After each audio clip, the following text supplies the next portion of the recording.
What's up, everybody? Oh my god! Hi, friends!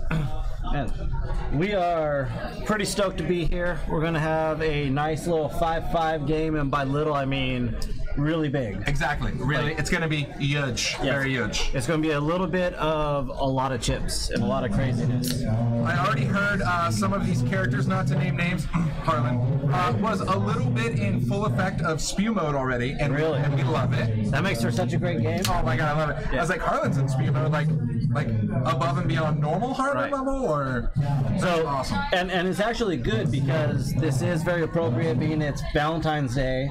This is what we love to see. We love to see players that are spewing chips, that are, you know, making the game go crazy. It's true. So I'm pretty stoked, and I don't know if you're ready, but I'm ready to get down and introduce the players. I'm super ready. I mean, if you can't hang out on a beach with your significant other somewhere for Valentine's Day, then why not just play poker? Right. Duh. Or hang out on your couch watching poker. Duh. Even better. I love it. I walked around the table in an unusual seat for him. Seat one there, Peter K. We actually ran into him on the way into the stream. Definitely good spirits. Peter's just an overall good dude. Right. Yeah. Like Peter, you know, we already got confirmation on when the salad will be coming, so we'll be taking bets, and we're going to take all the unders on the bet. Nice. All right, seat 2, Aaron. Well, actually, Peter's at 1,700. Cool. Aaron is sitting with 1,500. We all know Aaron. Aaron in his bear-tested hat. Absolutely. Bear-tested, Aaron approved. That's right. Solid. All right, seat 3, Adam. Adam's started the stream at 3,400, and looks like pretty quickly he adds on to about 4,400. And, you know, what can we say about Adam? Adam's, you know, super solid crusher. You know, if you're looking to spotlight some of the better players, if you're trying to learn and see what they do, pay attention to what Adam does. He's become a regular on the stream, and he is a beast at any level, too. That's what I love. It doesn't really matter. I mean, you could be playing 10, 25, 50, 100, Adam's like, sure, I'm in. Or you could be playing 5-5, like we are now, and Adam's like, sure, I'm in. Yep. You know? All right, seat 4, we got Dave C. So it looks like Dave starts with about 2,000. We all know Dave. He's, you know, another one of the people that's a regular on the stream. You know, he's really kind of found his groove in the 5-5 stream community. All right, we'll speed this up, walking around the table, because it looks like we're getting some action, guys. Seat 5 there is Mark. I believe, I want to say we've seen Mark on the stream before. He looks slightly familiar, maybe not, I'm not sure. So we'll see how he does tonight. He's sitting on about 650. Then we got Subi Sub, who's definitely been making a lot of appearances on the stream. Good dude, he's sitting about 1,900, maybe even a little over that there from those green towers O chips. Then his left, one of my personal favorites, an overall awesome player and cool guy, Day. Super chill. He's got the blue steel male model pose going on there. He's around 2,300 to his left. He really needs no introduction there, but let's give it to him anyways. It's Harlan. Harlan's sitting there at about 2,800. His picture from the beast mode pot that he won and absolutely killed, like just a small 12K pot. Yeah, and we do have that highlighted on the YouTube, so if you actually want to go and relive that moment of chaos, you have an opportunity. Punch that in there. And then last but not least, we got Brandon. He's sitting on about 1,275. We've seen Brandon on the stream a couple times. Just another fun player, not afraid to mix it up. Yep. All right, let's get on down to the table. As soon as we get, probably after this hand, we'll start getting, oh, we got cards up now. So, maybe the bomb pot situation going on? Now, unfortunately, somebody lied to me. I was told that in honor of Valentine's Day that all the cards were going to be hearts. So everybody had to flush every hand. That's too bad. That's unfortunate. I guess we're going to play with a normal deck tonight, guys. I'm sorry about that. We'll see if we can't get that sorted out. Yeah. Just straight flush, over straight flush, over straight flush, over straight flush. Pretty much ace king is the nuts every hand unless thing gets really weird. Right? I mean, you know. Okay, this is the hand before everything's tracked, guys, as far as betting sizing. So this is just a bit of a warm-up hand here. So this is the chance to get your volumes all sorted out. The nice thing is we do have some good stuff coming up. You know, we got a couple tournaments coming. We've got Jonathan Little Week coming February 19th to the 22nd. So this coming week. There will be a lot of little going on there. I shit you not. It's going to be fun. We got stuff going on every night when he's in town. The Win the Bounty tournament with Jonathan Little in the booth. I believe with Casey is going to be in the booth with him. So that final table is February 19th. So basically this Monday, $300 buy-in, $100 bounties, win the button. So you win the pot, you get the button. Yeah. So it really pays to be very aggressive in these games. Look at this board run out. Sorry, does nobody have the Jack of Clubs for a straight flush here? Look at this. Wow. Wow. Yeah, so we ran the Win the Button tournament. It was so wildly successful. We ran the Assassin's Bounty tournament, which was also wildly successful. Now, this is obviously a normal bounty. I don't think you can trade them in for chips, but we said, why not combine the two? Right. And we got nothing but positive response on that. So. And I'm looking forward to it. I'm going to be out here, so hopefully I'll be on the final table. Heck yeah. Otherwise, you'll see me in the side somewhere crying. Exactly. If I'm not at the final table, I'll just be sweating and standing around the final table. Yes. Breathing heavy. All right, looks like we're about ready to kick it off. Well, there's a new guy, Mark, dragging down a pot. So hopefully Mark is going to be a bit of a contender at this table. There's some pretty solid crushers at this table. This table's a lot of fun. There's a very dynamic mix of players. Some really tight aggressive, some really loose aggressive. Right. We'll see. But I'm pretty sure the keyword is aggressive. Yeah, exactly. If you're playing whatever your style is, if you like to play a lot of hands, if you like to play few hands, be aggressive when you play. Harlan's back in his super stealthy hidden sweater you can barely see with the King of Hearts right on it. Right.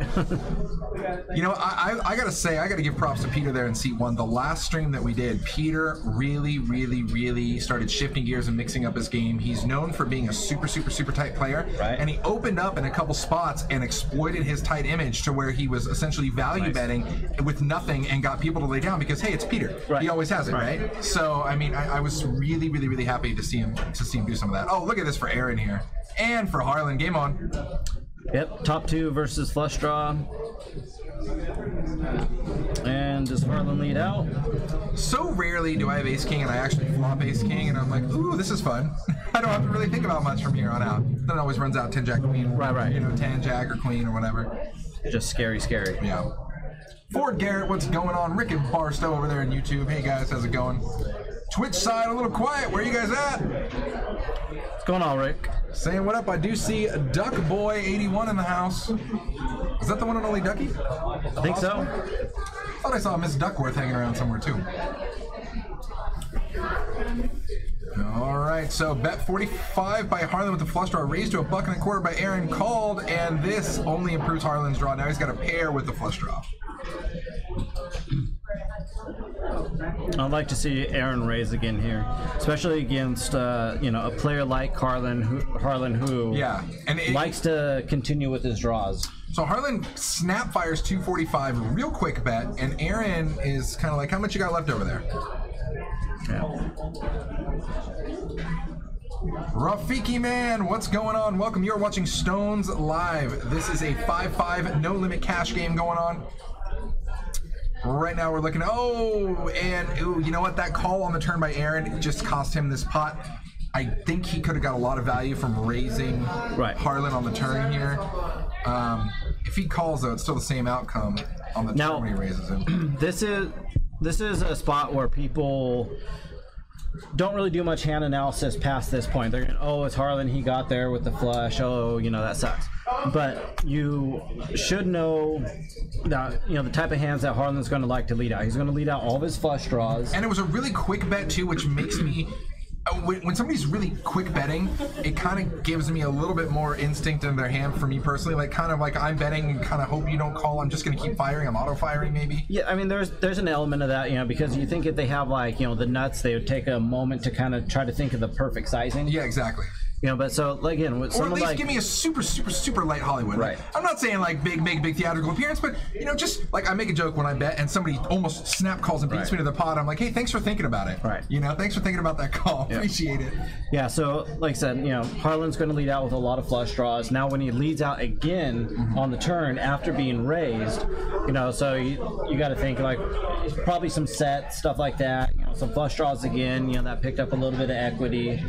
And then, so when the flush hits, you shouldn't be super surprised to see Harlan have, a flush, so you can make some folds there. Absolutely not. But a lot of people just go, well, it's Harlan, he could have anything, and they don't really take it, the mental process, past that. Yeah, Stank, and I agree with you. Don't these know what to raise to get Harlan fold on the turn? Well, first off, Harlan and folding don't necessarily go together a lot, so I got to warn you that if you're fairly new to the stream. However, with that being said, I think it was a missed opportunity for Aaron to raise there and here's why. The board was so dry other than that flush draw. With, I think it was ace king, like 6 on the board, deuce on the turn. There's literally no other hand you're worried about other than you can't put him on aces or kings. If he has a set of 6s or set of deuces, so be it. He would have had to turn the set of deuces, and he already called my raise on the flop, so he doesn't have that. So basically, you either have a set of 6s or a flush draw, and I'm jamming hard on the turn. Right.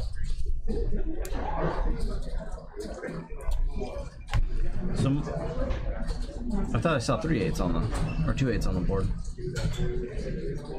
Justin Caritas over there on YouTube just yelling to himself in the corner. You know, Justin looks like he's actually, you know, kind of in a pageant, you know, right now, or maybe a parade. He's just kind of walking by, giving the little wave to well, you everybody. can see JFK there behind the dealer, and what he has a clipboard to look important, but really it's one of those adult coloring books, and paint by numbers, if you will. But you know, he does it in a suit, so we allow it. See, he won't show you his drawing. He's very sensitive about it. He should be.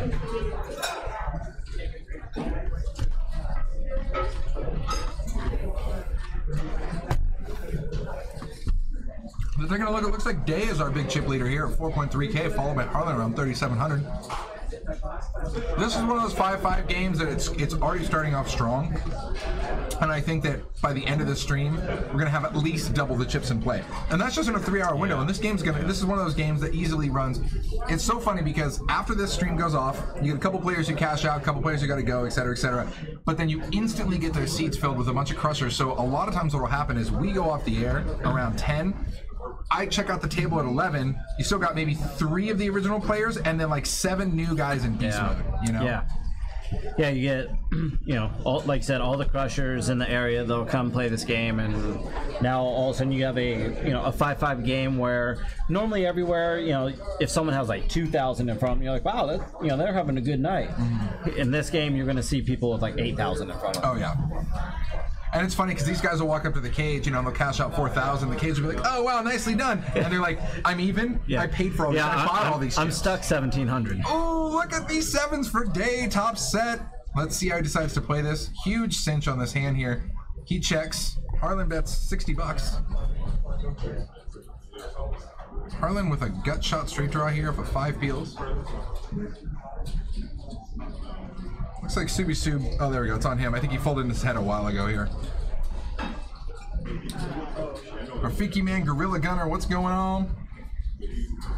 I think this is a spot where you can raise against Harlan. This is going to be a player-specific raise, you know, because again, he's going to continue with a lot of hands, and he instantly lets it go. Yeah, and for a variety of reasons here. And you know, if your Day, here's why you have to do that. A lot of people are like, well, you have a set. Why are you raising? That board is so draw happy. It's not even funny. Any sort of diamond peels, any sort of 4 or 5, any in between or middle card there comes, you hate life. Right. And again, it's Harlan. He's going to lead out with a ton of draws. You know, so I think, you know, against him, you can get a lot of value by raising there. Which a lot of players actually don't understand, that a lot of players like Harlan essentially will be betting out like that to try to lay their own price. They'd rather bet $50 than check and have you bet 75. Right. Right? And so I think that you know, is a solid element in portion to it. Gorilla Gunner, what's going on? Got Ford Garrett hanging out. Rafiki Man, no ante in this game. This is strictly a 5-5. A lot of times at these games they'll do like a live 10 straddle, but it's none of that's mandatory. Right. I think they are doing a straddle this one. I'm almost positive they are. Yeah, it looks like. So Harlan decides to exercise his option from the small with King Jack, pops it to 65. Dave C, dominated in clubs, is going to make the call. Clubs could be dangerous here for Harlan. I think Sub getting, you know, more than 3 to 1, you can make this call pretty easily in position. Show me 8-6 of clubs. I'm a sucker for a good time. So Dave and Harlan both connect with the ace and the king. And Sub actually has got a weird backdoor flush draw with bottom pair. Why not? A little something for everybody here.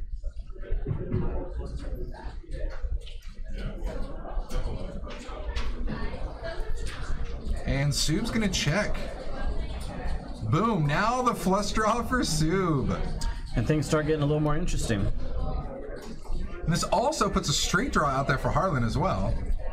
75, quick call by Dave C here with 75. Can't blame him. Being checked around, you got to think your ace is probably good here. Although the board is getting way too coordinated, and it's even. Oh, that's solid. And this actually would have been a really good place for Soup Soup to put in a raise, you know, because you have a lot of equity. You could put so much pressure on both Harlan and Dave, you know, to get them fold a lot of hands, because Jack 10 should be in your range.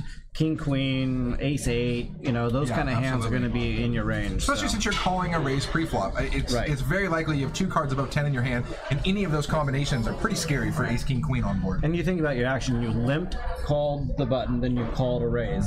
So, you know, those aren't going to be, you know, huge hands. You know, you're not going to have Ace, King, Ace, Queen, but you are going to have Jack 10, you know, maybe King, Queen. I think most people probably raise that on the board, on the button. It looks like Dave fired 100 for value there on the river. Quick call by Harlan, and you can't blame him. I mean, he's got the next best thing to an ace. If you don't have an ace, I win. Right. Or we chop. So, that thin value, though. Rafiki Man's like, dang, that thin value. But, you know, with him having position on Harlan, Harlan would never check a hand that can beat your trip aces there. So in that regard, I'm going for value all day long. Even if it's $10. Like, buy me a Happy Meal, bro. Is that what they are these days with inflation? I don't even know. Probably. I think just the toys would be $10. Just the toy. On eBay. Yeah. It's good. Times have changed. Do they still have the Hamburglar, those creepy McDonald's characters? They had all those ones. Probably. Yeah. I'm not buying a whole lot of kids' toys these days. Yeah, I know. I get weird looks when I go to the kids' toy store, too, all by myself. Candy. Maybe it is the van with free candy painted on the side that gets the looks. I don't know. All right, so battle the pairs here. Aaron's way good here in his overpair. Harlan might come along just for fun. Oh, look at this. So Aaron check raised Harlan on the flop here.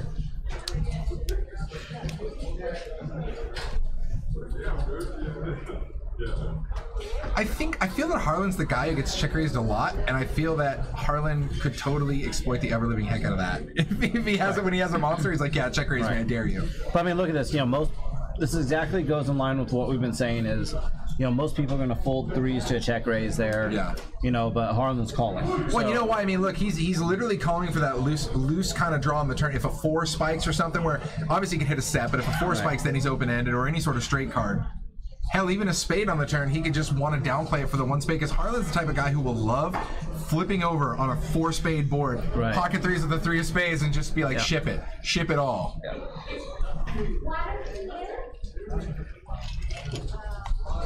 Bob Kraft in the house. What's going on? Going on, Bob?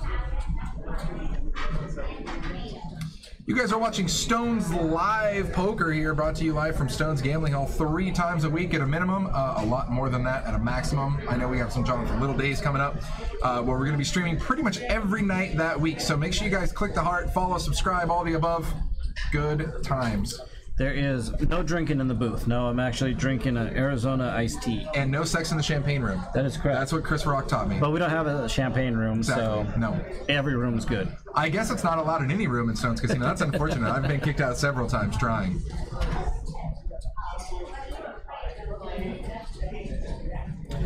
Justin has water. I do have a glass. It is water. No, it's not water. It's actually my it's your sugar-free energy drink. Get cracked out. Either way, you got to stay hydrated. These lights really take it out of it. It's true. So Aaron's got 2 overs in the backdoor flush draw. Brandon doesn't really have much other than, you know, running diamonds. So Rafiki Man says, like, I'm talking about the last hand when you're Harlan. How do you continue with 3-3 and bad backdoors? Well, I'll tell you what. The thing about Harlan is this, he also goes with his gut. So, being that a lot of people love to check raise Harlan, it's not out of somebody's realm to check raise Harlan on a bluff, and now since Harlan has position, he just wants to see what the hell he does after that. Right. Because if he check raises Harlan, and then the turn comes and it's a random exploitable card and the guy checks to him, Harlan will fire all day long with air. So it's not like he really even cared about having 3s there, it was more so he wanted to see what Aaron did on the turn. Right. Well, I think, you know, Aaron's also the type of player that will check raise flush draws sometimes, so, and he's, you know, kind of flipping, so he's like, yeah, let's call and evaluate the turn, just like you're saying. I just want to go all in no peaky with Harlan and be like, just run the board 4 times. Is there enough cards to do that? Let's run them the whole board. He's going to win all 4 times. Oh man, do we have that ace queen versus King's hand where Harlan just binked off Kings. We ran 2 complete boards, and Harlan just murders Kings twice. He hits an ace with a flush draw on one of them, and the other one he hits quad queens against Kings. It's so sick. Wow. The run good is real. Oh my god, Rafiki man, but math with like 10 A's. I feel you, I respect it. But that gut game though, strong. All right, Adam 3-betting to 160 here with 5-6 suited. Peter makes the call on the button with ace-10 suited.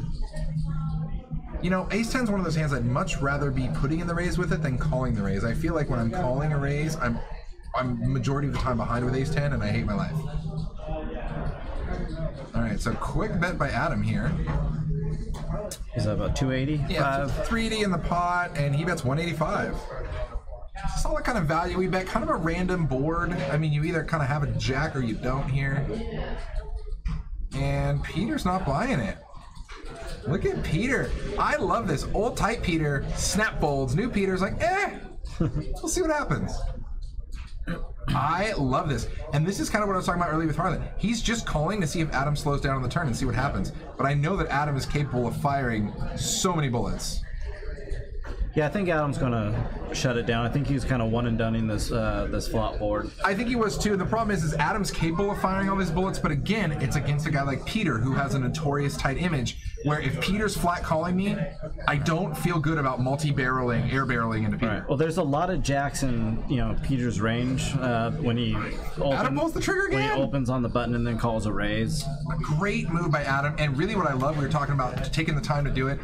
Obviously, easy fold by Peter. Great move by Adam. Again, Adam didn't just snap slingshot fire into there. You know what I mean? Adam waited. He took his time. He methodically thought about what to bet. Adam takes that same exact counter of time if he has kings or aces there. Right. As 6. Right, and the other thing is that 9's actually a good card for Adam to continue, because any like 8, 7, 6s, that Peter might have just another over, called, right? Yeah. Right, he's gonna put a lot of pressure on those hands to fold. Maybe Queen, he might get as good as what Queen Jack, King Jack to fold, maybe. I don't know. I don't think he maybe, dude. It has to be like 10. Queen Jack is the top of the range you can get to fold with that bet. But I mean, you think about it, that's quite a bit of hands that's going to open the button, call, raise, and then call, a river bet or a flop bet. Yeah. Rafiki Man says, I feel like a good chunk of the analysis is based on knowing the players. Always. You're not wrong. I mean, and sometimes you'll see players do some very weird moves here at the table that a lot of times people don't understand, and that's because a lot of these players have history. A lot of these guys play with each other like regularly, multiple times a week, multiple sessions. You end up gathering histories and just basically experiences with these players that make you do what you do. So Kings here, open-ended for Harlan. This ought to be fun.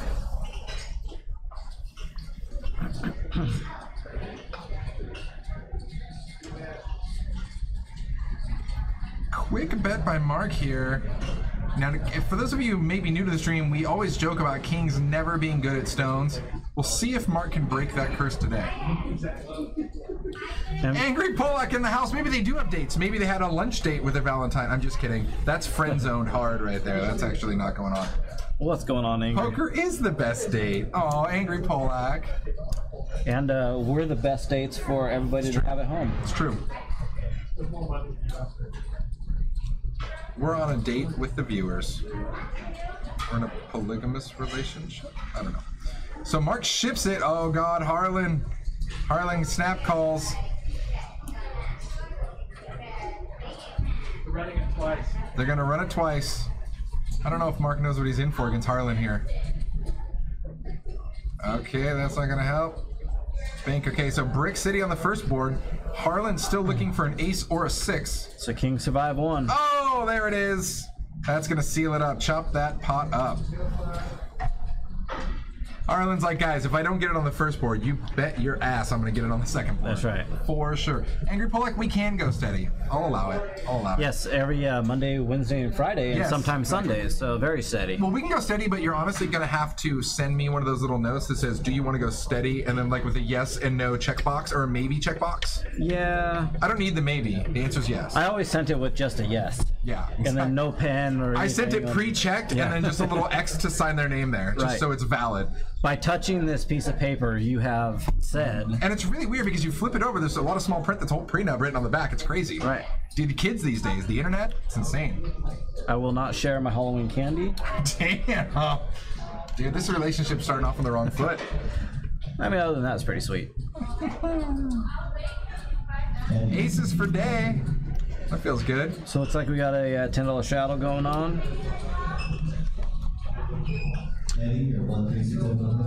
I love it. People are like, snap call by Harlan, so sick. I'm like, yeah, well, welcome to Stones Live, guys. That's how we do it here.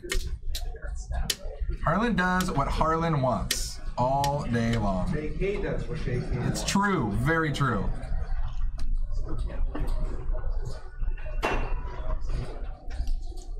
That was fun timing. Yeah. Harlan's getting ready for the raise and says, okay, I call. Yeah. Harlan's so quick with the call, too. He's so quick.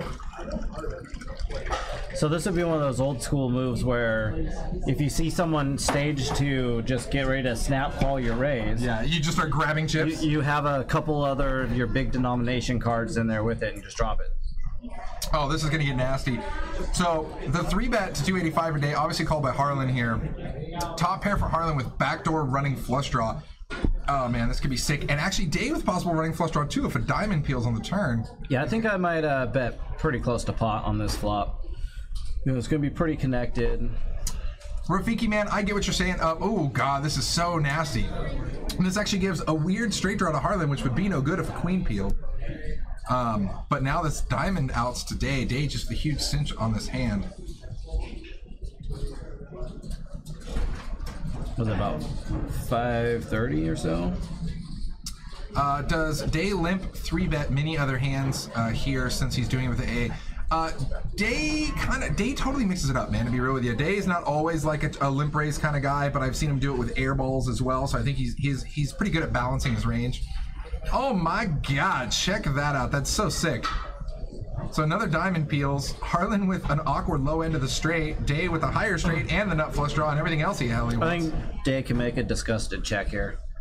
Let Harlan, bluff at it. But I don't think Harlan ever bets here. Well, I mean, if he had a diamond, you're right, he bets. If Harlan has any diamond, he bets. I just don't think he calls enough, and I think Harlan does have a bluff factor, in him, to where I think he'll bluff more often than he calls. So, I don't think value betting really gets you very much. Well, he's definitely going for the value here. 2K in the pot. Day firing out some solid amounts. Got to be about, what, 11, 1,200?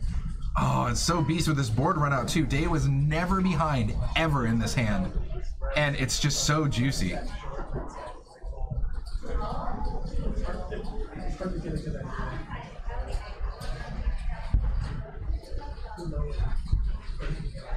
$1,200 bet by Day, and Harlan lets it go. Yeah.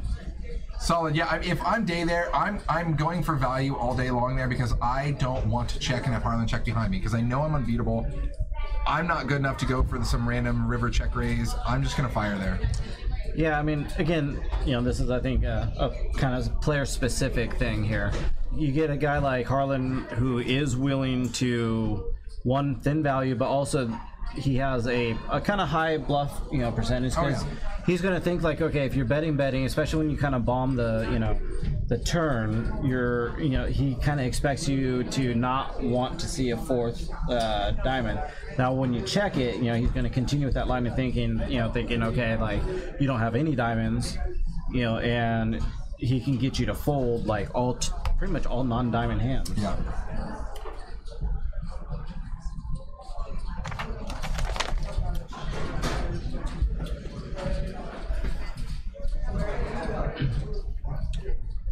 All right, Harlan picks up a little pot. So we can see we're already starting to get a pretty good game. Dave with 6K, Adam with 4.8K. Harlan should be probably adding on here pretty soon. That's the thing about these games when you got a table stake games is as soon as someone starts running up a stack, you got everybody in a race to match their stacks. So you end up getting real deep real quick. I'm sorry, I came back. You said real deep real quick. It's Valentine's Happy Valentine's Day, guys. Happy Valentine's Day. Welcome back. Stones Live.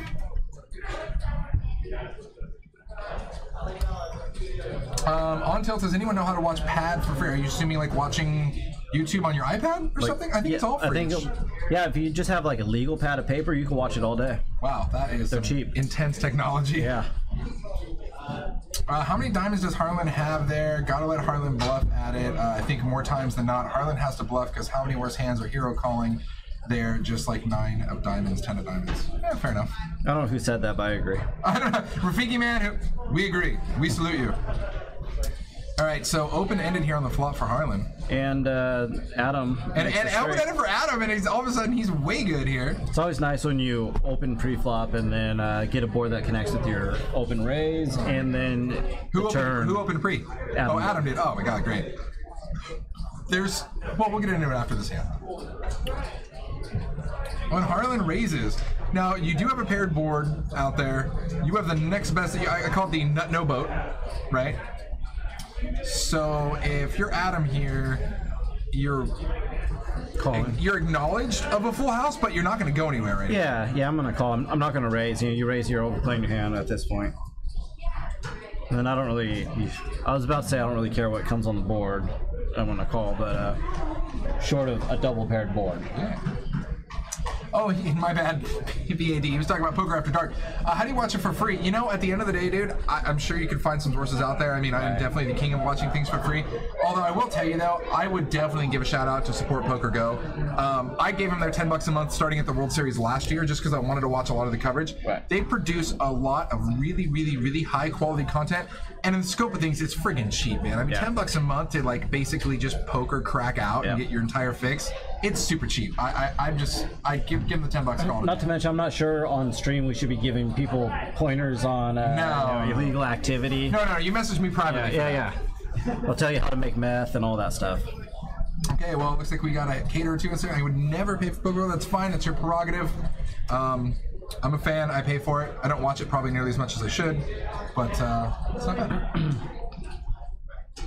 And let's face it, without them, we really wouldn't have a lot of poker coverage these days. Right. Because I think ESPN's kind of been pulling back a little bit on the reins and letting Poker Go take over a lot more. And I think that at that point, if we just left it on ESPN and give us poker coverage, it would be pretty slim.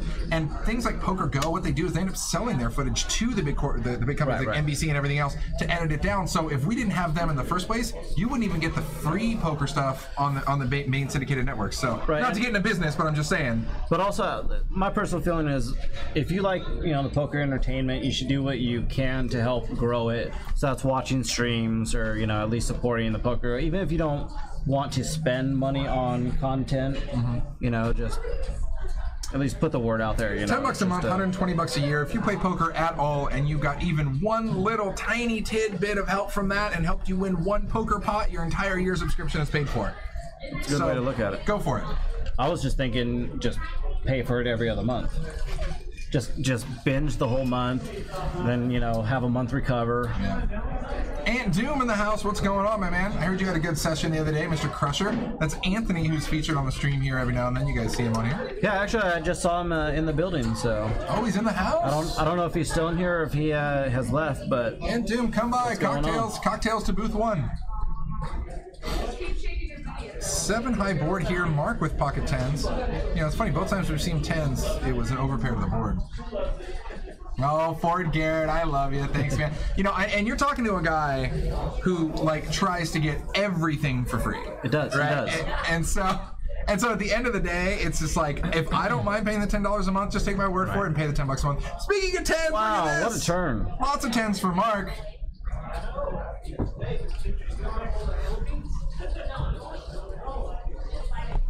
That's funny.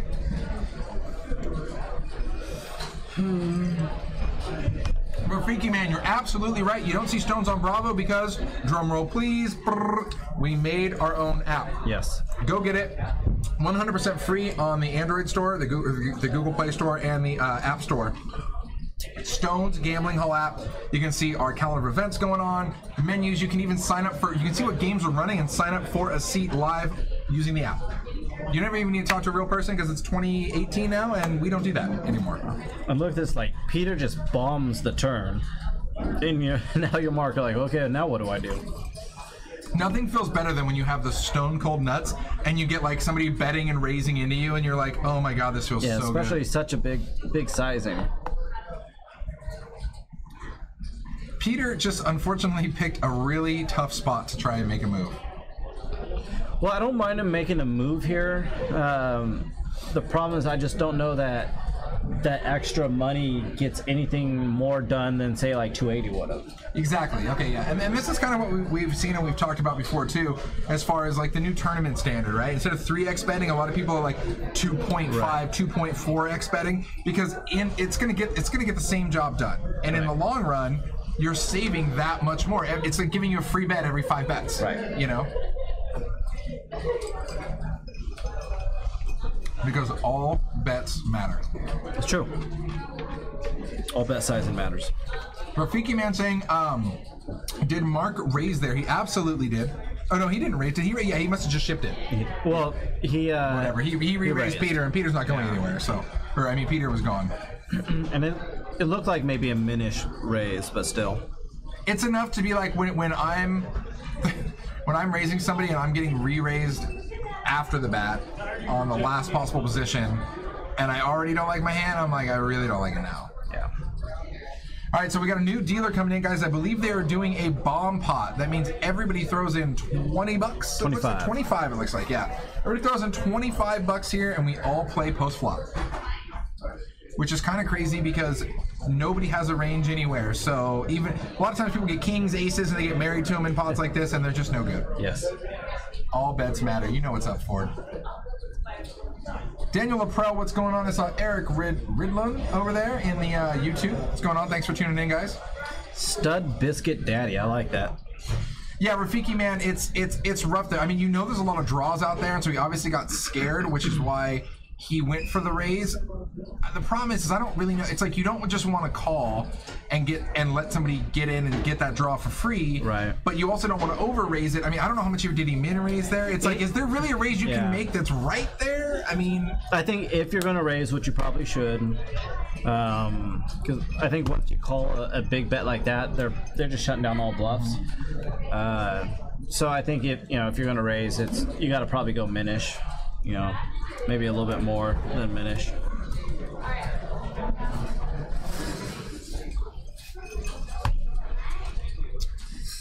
So who has what? This pot's been super just check, check, check. There's no way a pair of sixes is going to win. So check this. He versus 6. What? What, like, what is this? 9-handed? Is this a 9-handed pot? 6 is good? I feel like that's the pot of the night. How is a 6? Show's over, guys. Have a good night. 9-handed, a single pair of 6s is good.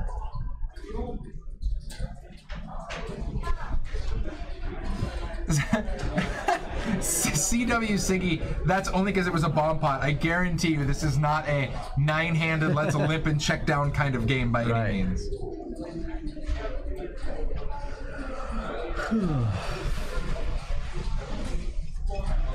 Yeah, Rafiki, man, I'd love to go back and look at that hand where he raised with his top set of 10s and check out stack sizing to really get an in-depth exact of like, okay, do we really want to raise here? But it is tough to just, when you're facing that kind of action, to just call and let them all get there, and then all of a sudden the river brings a diamond and you're just kicking yourself for not raising when you really wanted to. I mean, potato, I guess I'd rather just actually take the pot down there.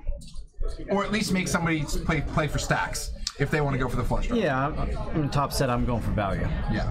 And if someone's bombing the turn, they're telling me they got something of value. And I pretty much beat all that. So Ant Doom over here on the YouTube side, confirming exactly what we talked about. And guys, take what Ant Doom says to heart, because he's played on the stream. He's played with all these players on the regular basis. He says, Peter is usually super tight. I like the raise.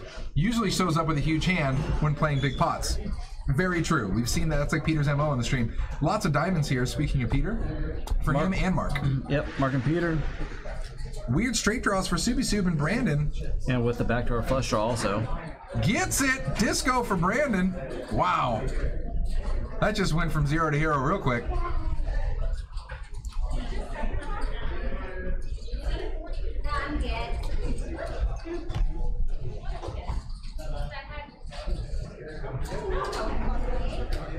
Are you sure you don't have another table to go to? No, there's 2 tables. All right, so Brandon bets 90. Everybody calls 90. I can't believe Baby Flush Draw folded, and that's indicative of, wow, that's rough. And that's indicative of Peter, we talked about Peter playing tight. Peter just laid down the baby flush draw, and this would have got him in trouble because he would have nailed it. He might actually be thinking here, oh, I can't believe I laid that down. Right. And little does he know, it's save money. I hate college 209 in the house. What's going on in Twitch, bud? There we go. Bet 135 by Brandon, and that's not the card. When Mark makes this raise, you just hate life when you're Brandon. Yeah. But here's the deal. It's so sneaky because it puts the 4 cards straight on the board. So he could possibly just be raising you with a queen, although I don't know enough about Mark to think that he wouldn't do that. Well, so if I'm in Brandon's spot right now, I'm gonna value bet even though the third diamond does come in. I'm aware that Mark is probably a player who will check back his flush draws at a somewhat decent frequency. So just because the fact he did not bet the flop doesn't alleviate the draws from him having them. So once he raises, and especially this guy, I don't know if I don't know anything about him, just go on kind of like what I see. Guy, business suit, a little bit older. I wouldn't expect him to make too many moves, so I'm just going to give him credit until he's shown me some hands that kind of lets me know that he is full of it sometimes. So you bet you're straight because you can get a lot of 2 pairs to call. So it's supposed to be like the law. It's innocent until proven guilty, right? So here we're just going to give him the benefit of the doubt. It's innocent. You're good now until you get caught with your hand in the cookie jar, and then we're going to start examining your bets a little more. I hate college says I have a slogan for your stream games. Anyone can play. Hold on, let me do this. Anyone can play, but do you have the stones? There we go. Look at that, dude. That's all you need. Done. Easy money. Just a pair of huevos rancheros, guys. I just want to know when that movie's coming out. Coming this summer. Are you ready? 1 man, 2 stones. He lays them on the table. Okay, I'm done. I'm done. I got nothing. In a bag. In a sack. In a bag. In a fanny pack. Where all buy-ins are held. You must fight to survive.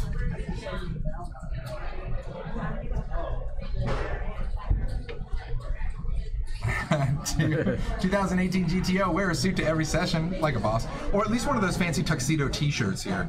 So again, Harlan working on that rangeless beast image. He exercises his right on the button, pops it to 35 with 9-4. Brandon calling Queen 4 what he doesn't know is a dominating hand. Now if I'm Harlan and I raise 9-4 on the button, and I get a 8-8-3 flop, I'm betting that flop. And I'm betting that flop. I'm betting that churn. Betting all of it. It's a hard board for people to hit very much, so I'm going to be taking it down pretty often. Anybody that calls me is more likely to be some pocket pairs, some ace highs, hoping that you're going to kind of shut down.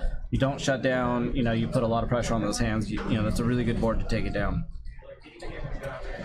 Once again, you guys are watching Stones Live. For those of you just tuning in for the first time, make sure you click that follow and subscribe button and/or all the above. We're here with you at least 3 times a week, Mondays, Wednesdays, and Fridays.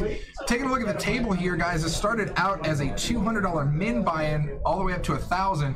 But then after the very first hand, guys, it is table stakes, so you can buy in for up to the largest stack. So it's essentially almost an uncapped game.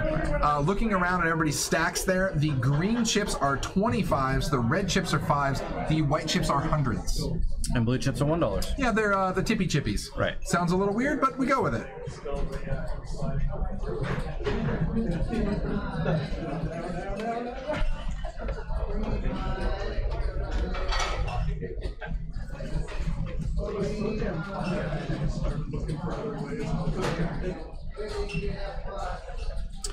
Bunch of limping hands to the flop, and we will see if any of them connect. We were just talking about how we didn't have these 9-way limped pots down to the river. What the hell? It's only a 7. All right. Okay, 6-way. Oh, trust me, they're not going to be limped anyways here. Brandon does connect with his ace. Super ahead in this hand. But one thing I always struggled with before I kind of started watching some streams and doing a little more study was trying to get an idea of what hands people are limping with. What does those ranges actually look like? And all of a sudden you realize it's almost everywhere. Right, this is a good example. You start seeing like a guy from the cutoff has 10-5, suited. Guy, EGG +3 has, like King 9 offsuit. So you really start getting an idea just how wide a hands people play. Now you take that one step further, and like those kind of hands don't really connect very hard with almost any flop. They're gonna have to flop 2 pair basically, to have any kind of good, strong connection to the board. So in limp pots, you can really put a lot of stress on people, like put a lot of pressure. But also, if you start getting too much pushback, then you go, okay, then they probably flop something big. But more often than not, you should be able to, pick those up, and especially like pre-flop. Yeah. You see a lot of people, just kind of limping. Those are just perfect spots just to raise and usually take it down almost uncontested. So it looks like your question was already answered here. Stud Biscuit Daddy, love the name by the way, says, please explain why it's $10 to go if both blinds are 5-5. So this is a 5-5 game, meaning the small blind and the big blind are both $5. However, these players have taken it upon themselves because as if this game wasn't already juicy enough. We need more money. Right? More money. So what they do is they are agreed to do a live $10 straddle. So it's essentially a 5-5-10 game. That's on the players. They choose that themselves. Obviously, if all players agree, then they go for it. And then I'm not sure if at Stones you can normally do a button straddle in the 5-5 games. I'm not sure if you can, but in the Stones live games, they kind of let you do whatever you want. So if somebody wants to put some money on the button, nobody's really going to fight too hard against it. Yeah, it's not too bad. And I think normally they don't allow a double straddle. I think it would just be basically be a raise in the dark, essentially. Yeah, it's a dead bet. Yeah, so there you go. But again, when you're on the live stream, you can pretty much do whatever you want in the nature of putting on a good show. I want to say hi to him. Wait for him to look over. Hey. River Eddie, one of our dealers in the house, it looks like, with his hot Valentine's Day date tonight. Very cool. Once again, not even kidding, normally you'd be like, well, why you take your date to a casino? Guys, have you had the food here? It is phenomenal. Definitely recommend it. Again, you can get the entire menu, I believe, on that app we were talking about. Stone's Gambling Hall app. Check it out. I really haven't had anything bad on the menu. It's true. And there's a lot of variety too. Yeah. You got like the traditional American food, hamburgers and stuff. You got pho, you got duck tacos. You have a whole lot of things to eat. So lots of diamonds here. Oh, from both players. Now this is nasty. Check this out. Ace of diamonds now gives the nut flush draw to Peter, the second nut flush draw to Dave. But wait, there's more. If a deuce of diamonds comes, it actually makes Dave a straight flush, which would be nasty. Yeah. This ought to be fun. Was that probably like 175 bet?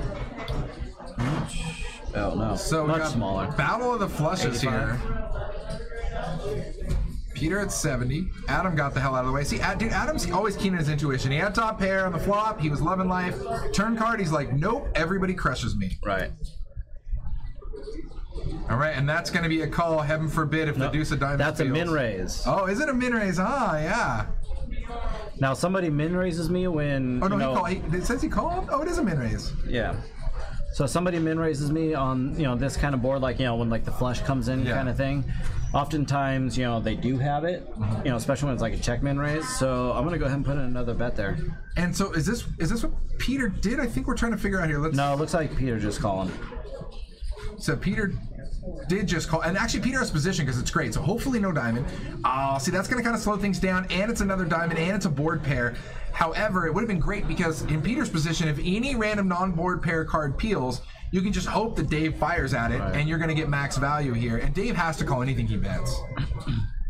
Yeah, Peter missed an opportunity to get stacks in on the turn. The river actually makes Dave able to get away from this hand because of the board pair and the 4 diamonds. Peter's actually should just be lucky he still found a good value call here, because at the end of the day, that river card totally killed the action for both players, really. That could have gotten a lot hairier. Yeah, if you wanted like a deuce of hearts or something to come off. Dude, yeah, anything like that. Oh my god, especially because it would 4 cards straight the board. Oh, it'd be so nasty. I thought we were playing with all hearts. What kind of Valentine's Day is this? I'm angry. Hey, he's been angry all day. True. So Day now, definitely chipped up. Look at that. Day and Adam almost neck and neck with a solid lead on this, 5.9K to 5.8K. Next biggest stack outside of that's like, crap, I don't know, a little over half, 3.5. That's still in a 5-5 game. Still 3.5K. Stack is pretty big. It's pretty healthy. Poker Pro Eric in the house. What's going on? PPE. Always like that my friend says name. It just works in so many well-to sentences. Every time you try to quote him, you're like, my friend says blah, blah, blah, blah, blah. Oh, Mom was wrong. No, Colonel Sanders, you're wrong. All right, who got that movie? I know you know it, but you guys can chime in the chat. Of course I know if I'm the one that's leading it. Yeah. Okay, well, why are alligators so ornery? Call them teeth and... No toothbrush. Oh, yeah. My friend says same hand happened to me today, but it was all hearts and he got all my chips. It does sound like Valentine's Day with your ex-girlfriend though. I got all my heart, got all my chips, and I'm sitting here left thinking, what the hell happened? Good job.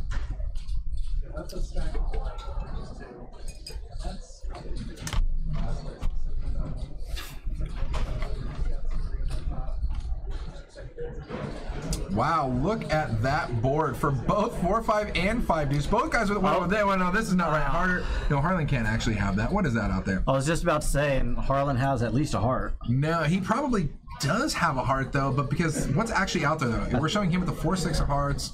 I think there was a 4-6 on the board. I think there was 4 hearts out there. So what happens occasionally, guys, is our cards will get too close to the actual like burn card reader, and it will kind of mix up the cards. Obviously, Harlan does not have 2-suited pair. He still doesn't have those 2-suited pair. We're catching up with the action tracker.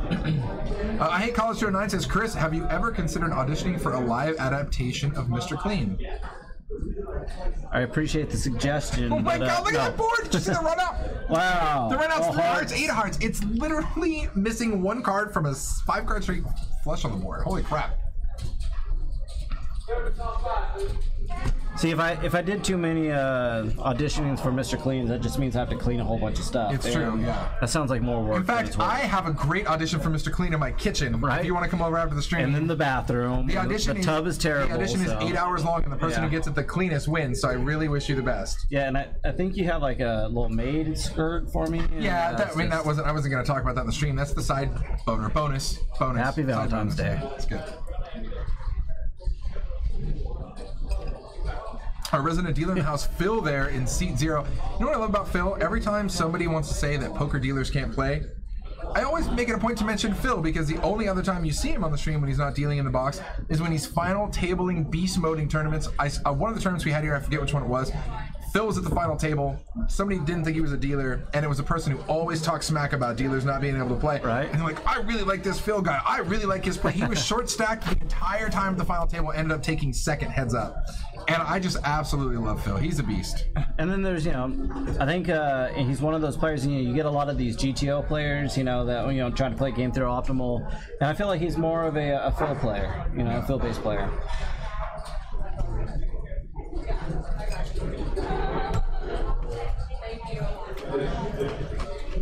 Wow, all clubs.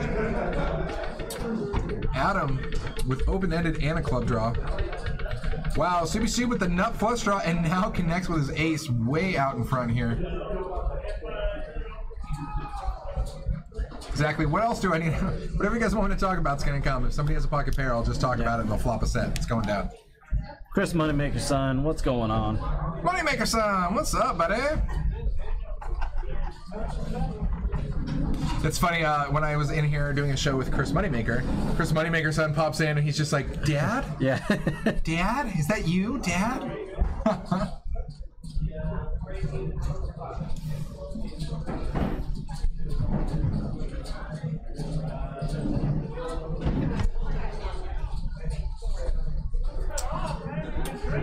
Yeah, so again, check that out. Day at 5.9, Adam at 5.7, and Peter at 3.4K. It's a pretty healthy spread between the two big chip dogs at the table right now. I mean, even the short stack's 100 big blinds. Yeah. So I say, we've said it before, and I'll say it before, and I'll say it again. I love being a turtle. Now, at the end of the day, these games at Stones are really, really, really impressive in the fact that they all play a little bit bigger than they should, which actually is really, really great for a lot of players, and I'll tell you why. Somebody who's loves playing a 1-3 game but isn't quite ready for a 2-5 game is perfectly at home here in a 1-3 game, because it might as well be a 2-5. It's pretty much the same action and chip stacks sizes as a 2-5, just in a 1-3 format. So I feel like it's kind of like this great in-between levels training wheels to just kick you up to the next level, Yeah, and there's a lot of money to be made in those 1-3 games too. Yeah. You introduce the table, table matching, and the games get big. Yeah, every game here at Stones, guys, is table stakes, table matching. You can match the biggest stack of the table. All limits 1-3 and higher. So the 1-2 we still keep capped at a $200 max, which even then is nice. If you want to hop in and splash around and not feel that, oh my God, I'm going to lose the mortgage tonight, that's great. You know, Especially when it's a perfect place for when you're learning how to play the game. If you're learning no limit, there is no better place than a 1-2 game, especially here where it's capped at 200. You know what I mean? There just isn't. It's really great because then you can make. So this is what I equate it to, right? You could learn no limit at a 1-3 and you could learn it at a 2-5. But it's like getting that same degree, whether it be from Harvard or the junior college, right? I mean, it's still the bachelor's degree. I'm just saying. You know, I mean, you get bragging rights, I guess. Yeah, still general education. I'd rather get the same knowledge for a lot cheaper, guys. Luckily, I got mine gritting my teeth on those 25-cent home games, right? I took all my really shitty beats there, so when it came to real money, I didn't have to worry about it. I'm like, I've been here before. I know what it means when there's 2 pair on a board with an ace. Yeah. I get that.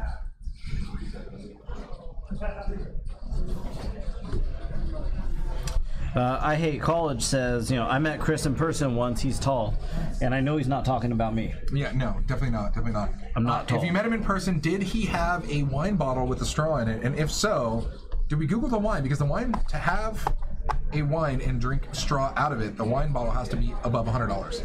Those are Chris's words, not mine.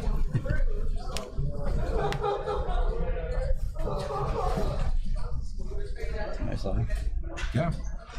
Bold strategy. See how that pays off for him. Bold strategy, God. Yeah, I've been seeing Adam more and more and more here, and I absolutely love that he does not care what level he plays at. He just brings his A+ game every time. Yep. It's also nice to see, a player as good as him on the stream, because a lot of times once you get players that kind of reach a certain level of competition, they don't like to go on stream anymore just because they don't want to give stuff away. But I mean, it's kind of also one of the nice things about the people that play GTO. They're not as concerned with that because their whole thing is just playing every spot in a balanced way to where it doesn't matter if you see me on stream or if you don't see me on stream. You're still not going to be able to kind of figure out what I'm doing or exactly where I'm at. I agree 100%. I mean, those players who are able to switch gears, and really it's all, like you said, balance. It's all about balancing their range, right? If I'm going to shove all in and make a stone cold bluff on you with nothing, and I'm going to do the same thing with aces, that's all about balance and polarizing my hand strength, right? And so as long as you're doing that consistently, it really doesn't matter how much you watch my stream because I'm always going to play a hand. We'll play 5 hands together, and each hand I'm going to play differently against you. Right. So good luck figuring out which one I'm at. You know what I mean?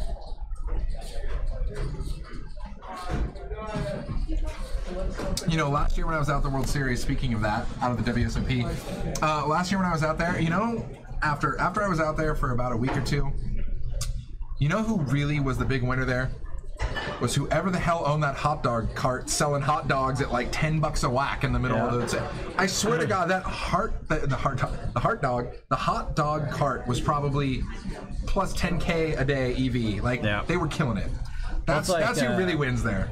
We had season tickets to the Giants last year, or one of them, but there was always, a couple guys that were, cooking hot dogs right outside the game. So as soon as the game let out, they were just so inundated with, people getting hot dogs, and they were bacon wrapped hot dogs, they had jalapenos, all kinds of crazy stuff. And it's they just went to, Safeway and bought a pack of hot dogs, for maybe $5 total, and they're selling each hot dog for like $7 or $8. Pokemon Eric says the big winner was that valet guy at the WSOP. Is there a specific story or just the valet guy in general? I don't know. I would suspect that Pokepro Eric will tell us. I think he will. He's definitely not shy with words. All right, so Day here with Ace Queen popping up to 55 from the small blind. 3 callers with some fun hands. This ought to be fun. Ooh, open-ended with flush draw for Peter. Game on. We got a weird gut shot here for Dave C. Bottom pair for Soupy Soup.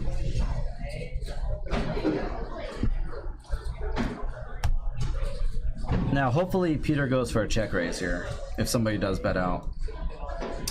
And this is one of those spots where we've seen aggressiveness pay off when you go for like a check raise, even on a beastie draw.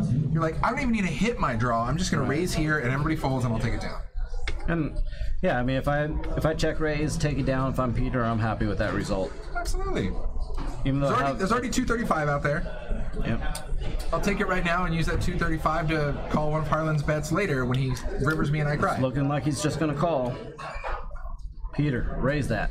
All right, I Hate College 209 does win with a comment of the night so far and says there's this guy at the WSOP named IRS. They always win the most money. What a crusher. Yeah. Guaranteed gains. I love it. So double check through here on the turn. 8 on the river actually connects with Dave, but gives Peter the stone cold Nutski no boat. We'll call it that.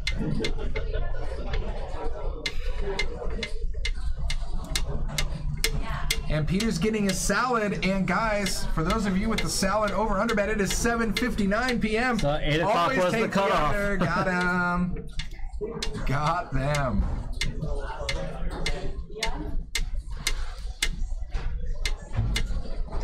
Oh, okay, Pokeball Eric saying the valet at the Rio. No one can walk to the Rio too far and too hot at like 112 degrees. Oh, oops. The valet at the Rio. No one can walk to the. I mean, I used to park. I park on the back in that Rio parking lot. That's not that crazy. Yeah. Then again, it wasn't like completely packed, but. Same time, I usually just take an Uber anywhere. I'm not gonna drive. Yeah, I've done both. I've stayed at the Rio. I've done Airbnb off the strip. I mean, I'm going to be spending a lot of time at the Rio, but God, there is something really nice about it. If you know, the price, the bridge toll, you got to pay the trolls, whatever. Like during the weekdays, I think it ends up being after resort fees and crap, like 60, 70 bucks a day, 80 bucks a day. It's almost worth it just so I have like peace of mind there, so I can go back to my room and just chill out and de-stress, and then go back down to the action, you know? Eric Ridland says, salad run good at its arrival. Going down. And it's the worst kept secret on the stream is you eat a salad and you're gonna run good.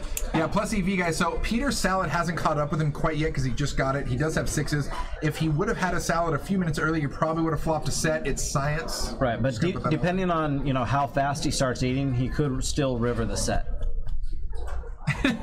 He has to have at least half his salad done before the run good kicks in. 4 or 5 good bites. Standard. So it looks like it's almost a split here between Peter's 6s and Adam now with a couple of overs and a flush draw. You bet 80. I can't see Peter continue. Oh, look at Day with the flush draw just pumping the raise. I love this raise by Day. Let's see if Adam decides to continue in this hand. Whatever you're doing, keep it up. Thank you. Thanks.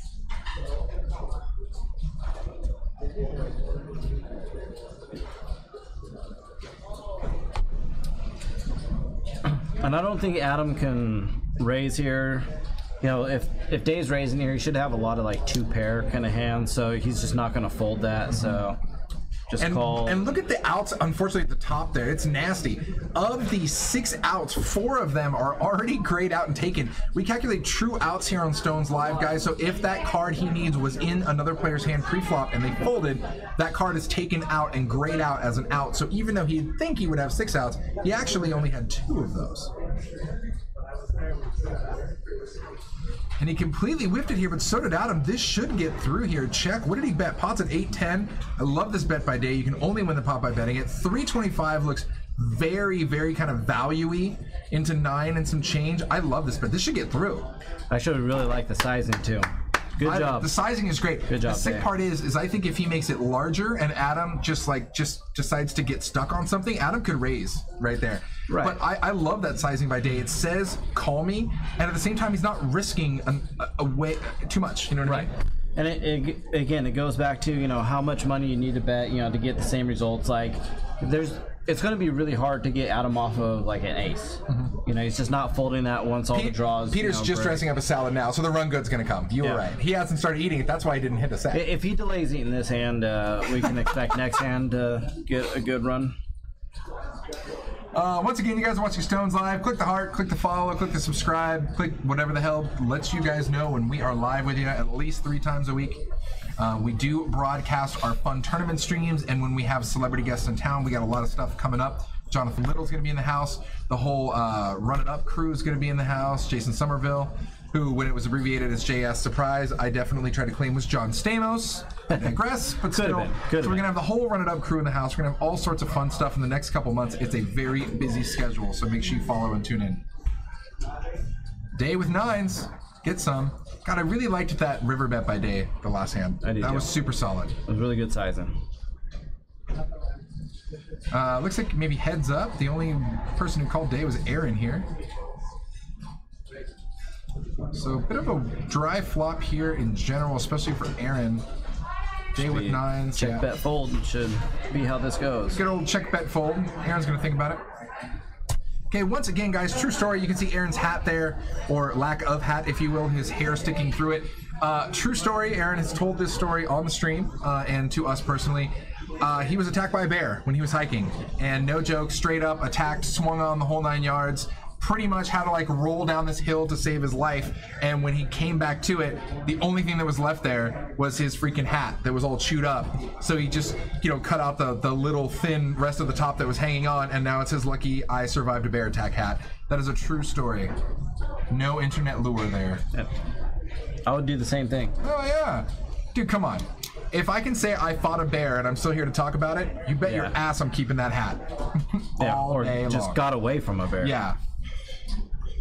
When I say fought a bear, I mean went into the fetal position and cried and sucked my thumb and crossed my fingers, if that's possible. It was scary. It was bad. When they say play dead, I just pass out. So. Done. Either way, I'm out. So if you're going to actually kill me, make it quick, please. It's pretty hot action here tonight, guys. I can see at least 6 or 7 games running outside of the stream. I'm not seeing a lot considering it's Valentine's Day. A lot of these guys are busy. So, I mean, even right now, super solid. I'm not seeing many what would look like dates here. Well, no, bullshit. If you come in here and you find a girl here on Valentine's Day night, and you find a girl, not only is she awesome because you know she's single, but she's in a casino on Valentine's Day night, you need to just, well, I don't know if you need to wife that up, but you definitely need to take her out on a date very, very soon. So ace 9-3 here, super rainbow board. 5 still good. I don't know how, but they're Harlan. 5s are good.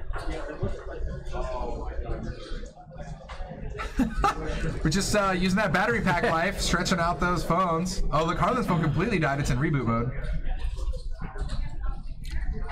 As long as that's not some fancy RFID sniffer. Ah, no, not here. Not up in here. Especially not Harlan. Look at Dave, just like he's standing up, chilling, taking a beer, hanging out.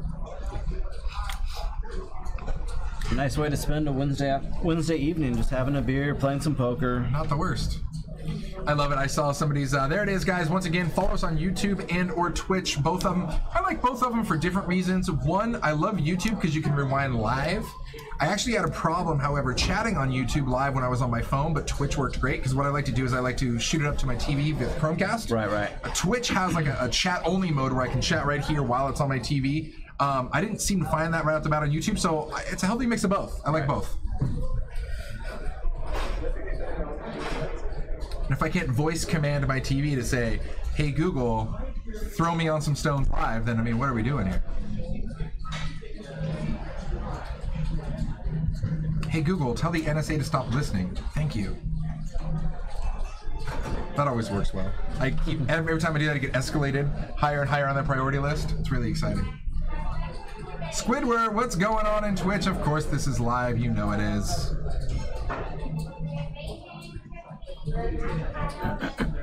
All right, Adam here is going to pop it up to 75 with ace 7, and it gets through. Nice little squeeze spot. You know, I'll tell you what, not only was it a nice squeeze spot, but Adam has been very steady in the way that he has been continually raising these hands. We've seen him make some solid pre-flop raises with like suited connectors like 8-9. We've seen him make some pre-flop raises with some other big hands. Right now, I'd say his range is pretty disguised. Mm-hmm. For me, the only time I really try to exercise a lot of those squeeze plays is, for me, I find doing those squeeze plays works better in tournaments. When the blinds are a little bit bigger, you're a little bit deeper, you're getting closer to the bubble. When a couple players, I feel like people are more apt to fold because they're playing with scared chips because they're so close to the money. Right. And while a lot of players really tighten up, I kind of try to loosen in certain spots to exploit that. So that's where I find myself squeeze playing. For me, I feel like whenever I try to make a squeeze play in a cash game, somebody just says, "Oh, what the hell," and they call it, and then I'm always screwed. If they do the "oh, what the hell" or the "oh, F it" call, I'm screwed. Right. Yeah, you just want to look for the people who are going to limp fold and punish them, because their limps typically mean that they're going to fold.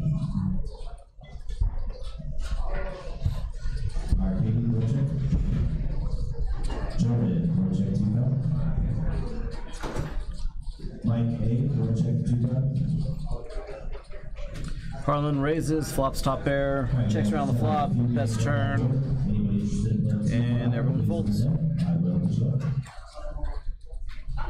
This is funny. This is a buddy of mine who's actually trying to get a hold of me for like the past 2 weeks, and every single time he's called me, it just so happens to be when I'm in the middle of this live stream. So I just told him that and gave him a link, and he can tune in and say hi. There you go. So that's how that's going down. So Peter actively attacking that salad, which means aces or kings for Peter? Probably aces, because kings are generally no good. Oh, Peter's ready. He's feeling it. Oh, this is great, Squidward. I loved hearing this. I love watching live poker. Yesterday was the first time playing live poker and sadly lost $350 in 2 hours. It happens, we've all been there. However, I enjoy watching other people play, and seeing this live makes it better. It's 100% live. We love that you're here. We love interacting with you. What limit were you playing? You lost $350 in 2 hours. Were you playing a limit game? Were you playing no limit? Where are you located? Talk to us. Yep. Yeah, and there's definitely a learning curve for sure. And I mean, even when you're a good player, you lose multiple sessions, so it's no big deal. Just keep at it, keep studying. If you have a love for the game, you're gonna show progression. So yeah, exactly. As long as you're always trying to elevate and play the best possible game you can play, what you don't want to do is you don't want to be stuck in the stagnant pattern where players are like, they just chalk everything up to a bad beat.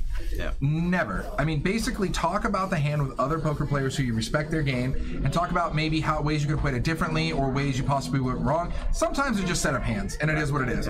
But the majority of the time, there's, my buddy gave me this whole story about, oh my God, can you believe, and the entire story I just went back to, he had queens, and I was like, did you 3-bet the guy pre when he light raised? And he's like, no.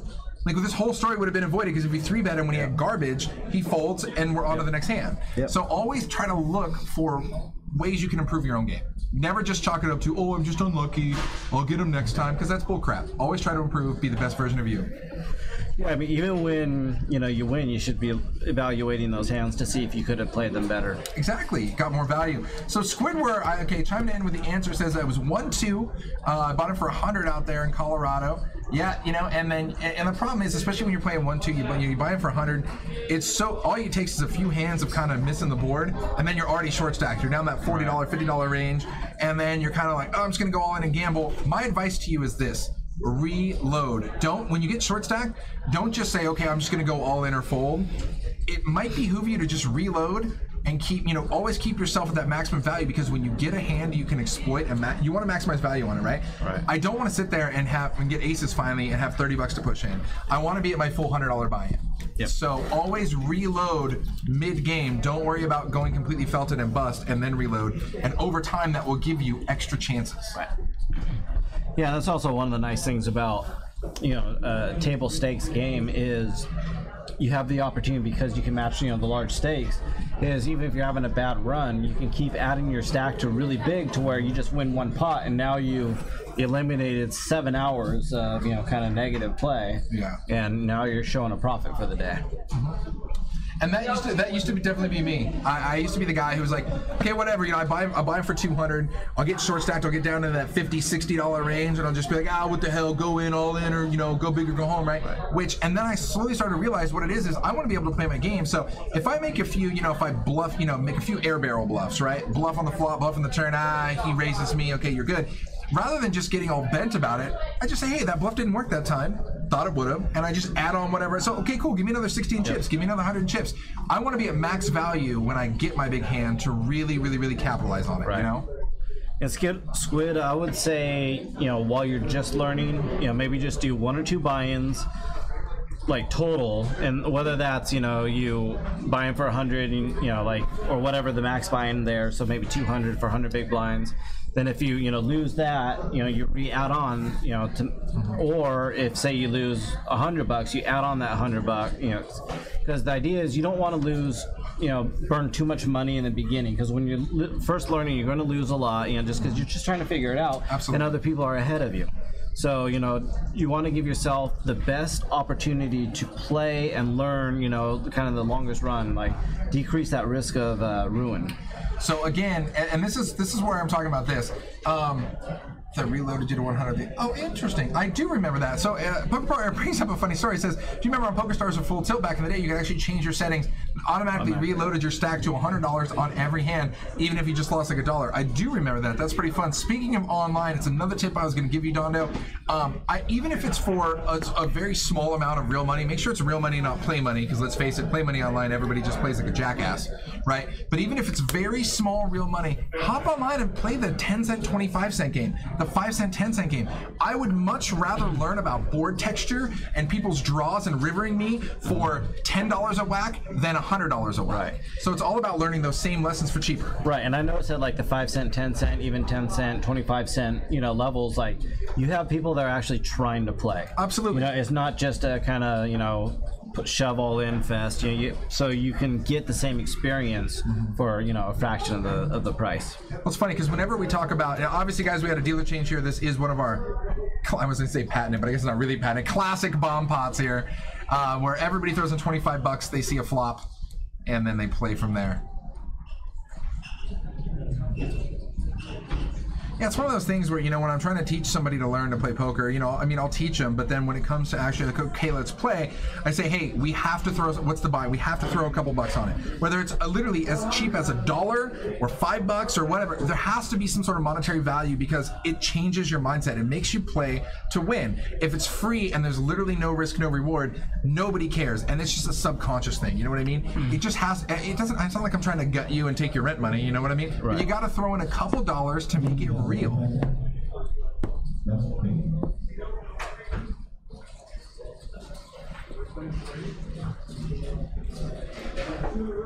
I love it. So we got some conversation brewing in the Twitch side about tip number 1, full pre-flop. Tip number 2, value bet.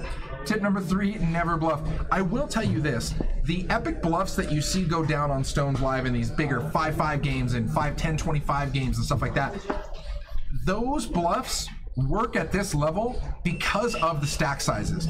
If you try that same bluff, even though you have every right to, and it should work at a smaller game, but it's only an extra $40 for somebody to call, they might just hit that oh what the hell button that we talked about. And so again, back to this tip 3, never bluff. For starters, why don't you try not bluffing? Actually, just that first session, just only try to play it when you have a good one, right? I mean, you can open up that range afterwards, but you got to be able to walk before you start running. You know what I mean?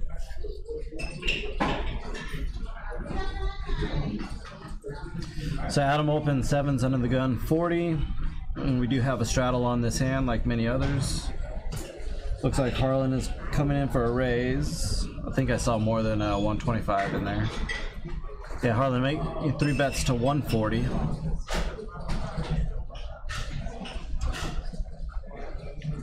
Yeah, I can relate to that.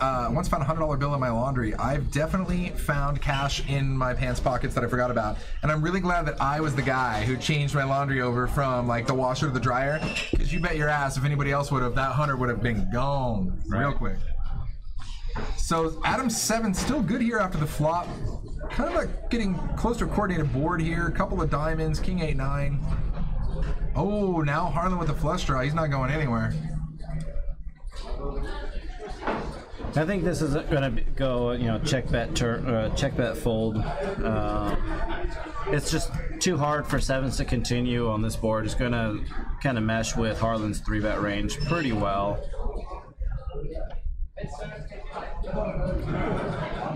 What? I was like, is Harlan going to show him something here?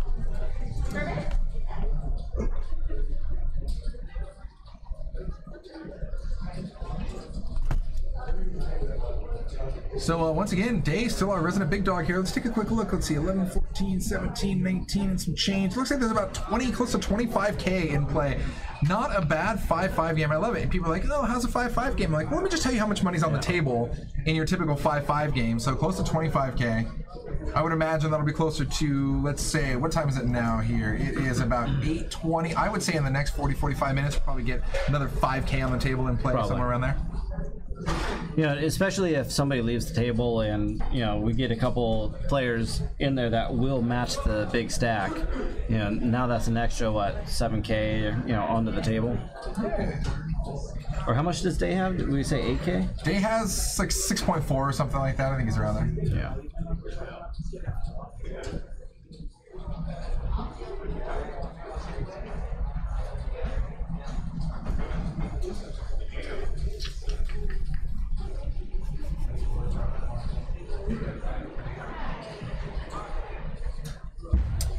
There we go. King, Queen, 3.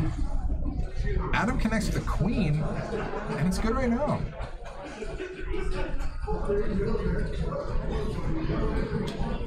And Harlan has a bunch of purple chips, which I believe are the $500 chips, correct?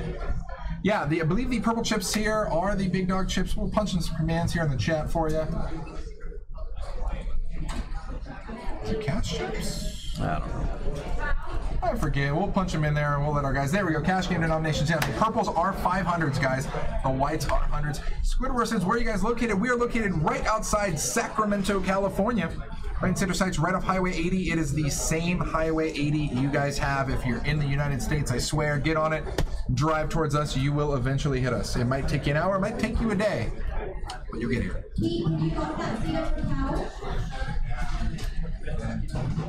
All right, well, I'm going to go get Day to buy me a cocktail. I'll be right back.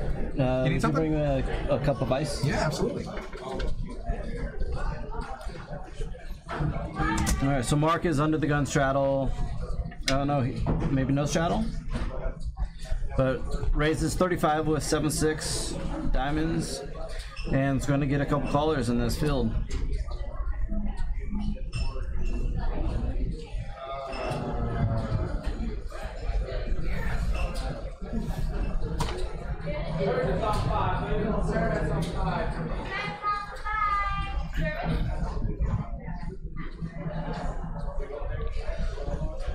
So nobody's really hitting this too hard. You know, Soup does get a flush or a inside straight draw, and it's gonna just pretty much check around.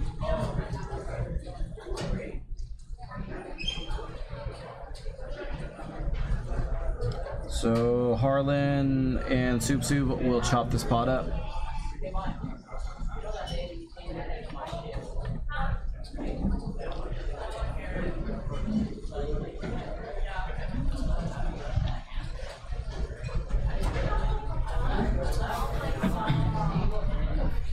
All right, got our chip counts, and again, we have a whole bunch of stuff coming up. So we got Jonathan Little week coming up, February 19th to 22nd. So this coming week, Jonathan Little will be in the booth every day. And we have Win the Button Bounty Edition with Jonathan Little. So basically $300, $100 bounties. And we will be streaming the final table here as soon as it gets going on Monday. So that should be good. I'm going to be in that, so I fully expect to be on the final table. February 25th, we got, you know, the 30K last Sunday tournament at 10 a.m.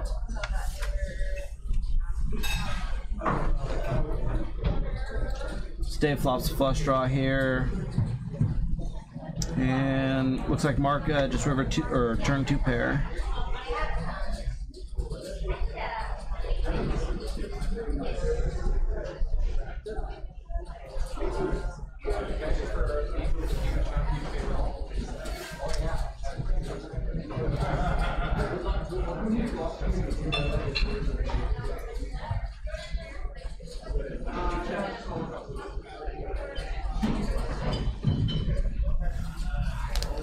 I think if you're Mark, it's okay, you know, to just call with the 2 pair there. I think if you're raising, it's somewhat optimistic. You know, the 5 does complete the unopen-ended. 3 doesn't change too much.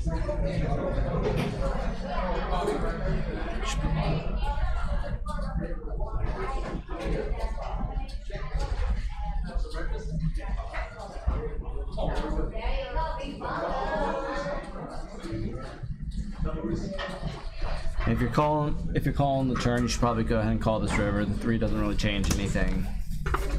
Boom shot. That's yours. Go for it. Sweet. Thanks, sir. Shakalaka. So, guess who I just happened to catch around the corner was Mr. Aaron himself there, Mr. I Survived a Bear Attack hat. And this is actually his first time back at Stones this year. And do we know why?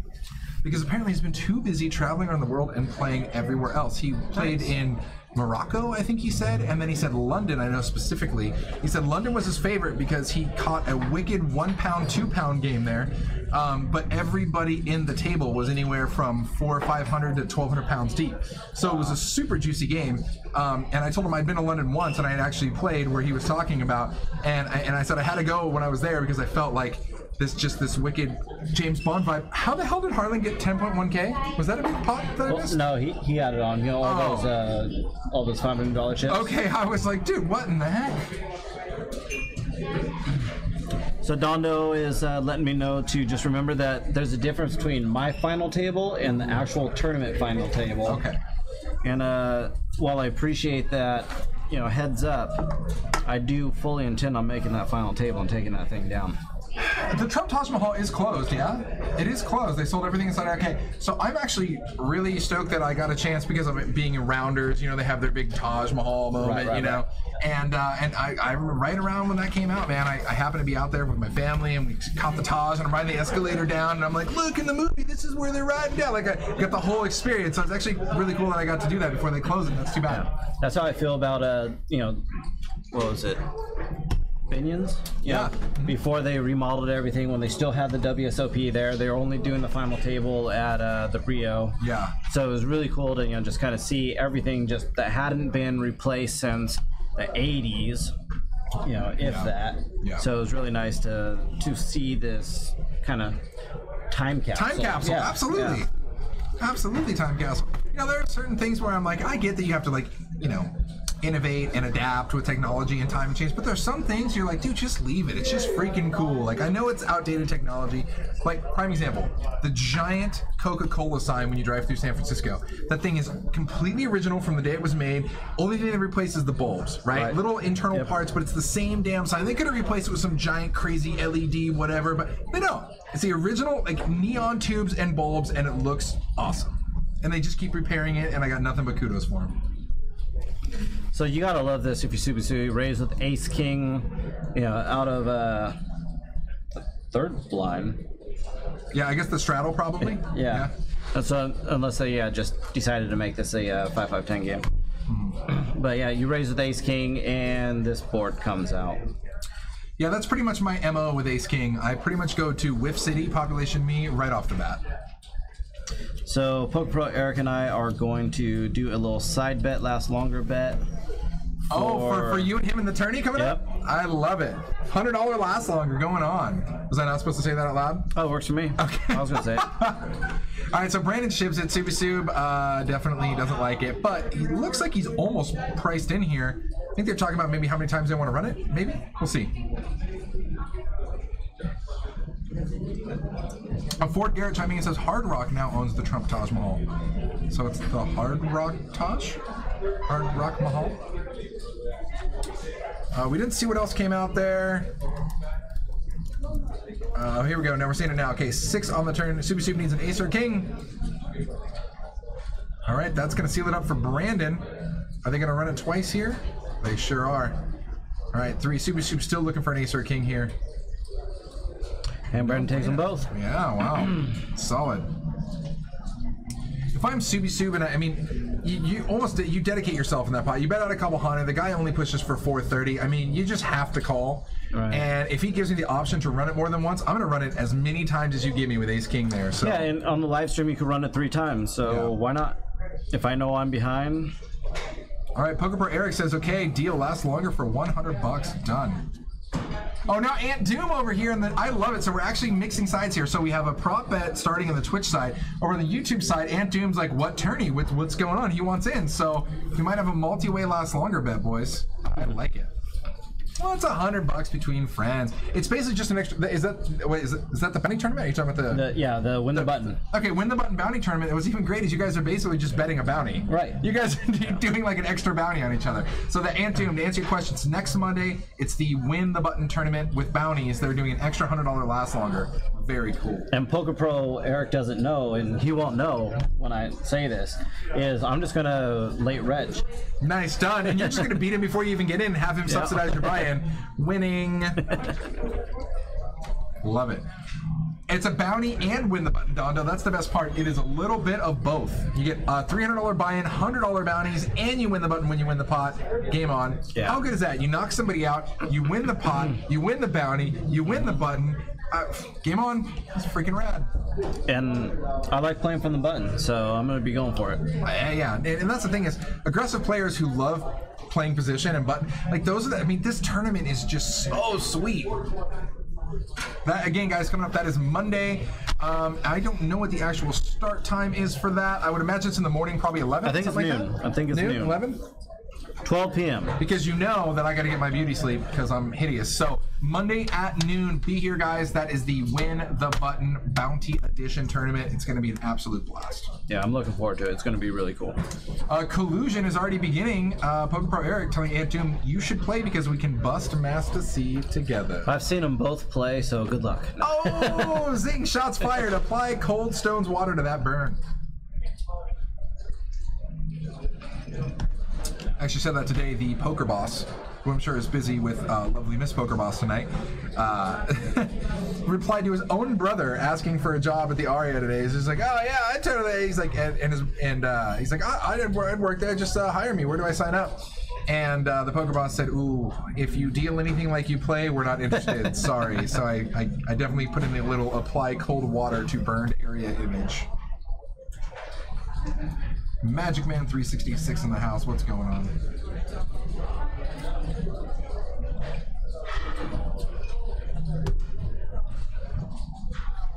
Oh, man. Looks like our boy over there, Mark, is chip coloring up. That's the epitome of first world problems when you just have too many chips to manage. Let's color them up to whites and greens. Is that 1900 or 1800 in white? In white, yeah, it looks because about it's 18. not quite 2000. Looks about 18. So, generally speaking, to those of you who might be new to the stream or new to poker, the standard is to put your chips in stacks of 20. So, with that being said, let's talk about our boy who played 1-2 in Colorado. Please, just for me, so I can sleep at night, put your chips in stacks of 20. If you're new to the game, you said that was your first time playing, if you put your chips in stacks of 5, we're all secretly laughing at you. I'm just going to tell you that straight up because I'm your friend. So keep your chips in stacks of 20 or higher. You can go 40. Hell, you can even go 50 if you're feeling crafty. But don't put them in stacks of 5 because we all laugh at you. I'm just saying. All right, what do we got on here? We got Harlem top pair.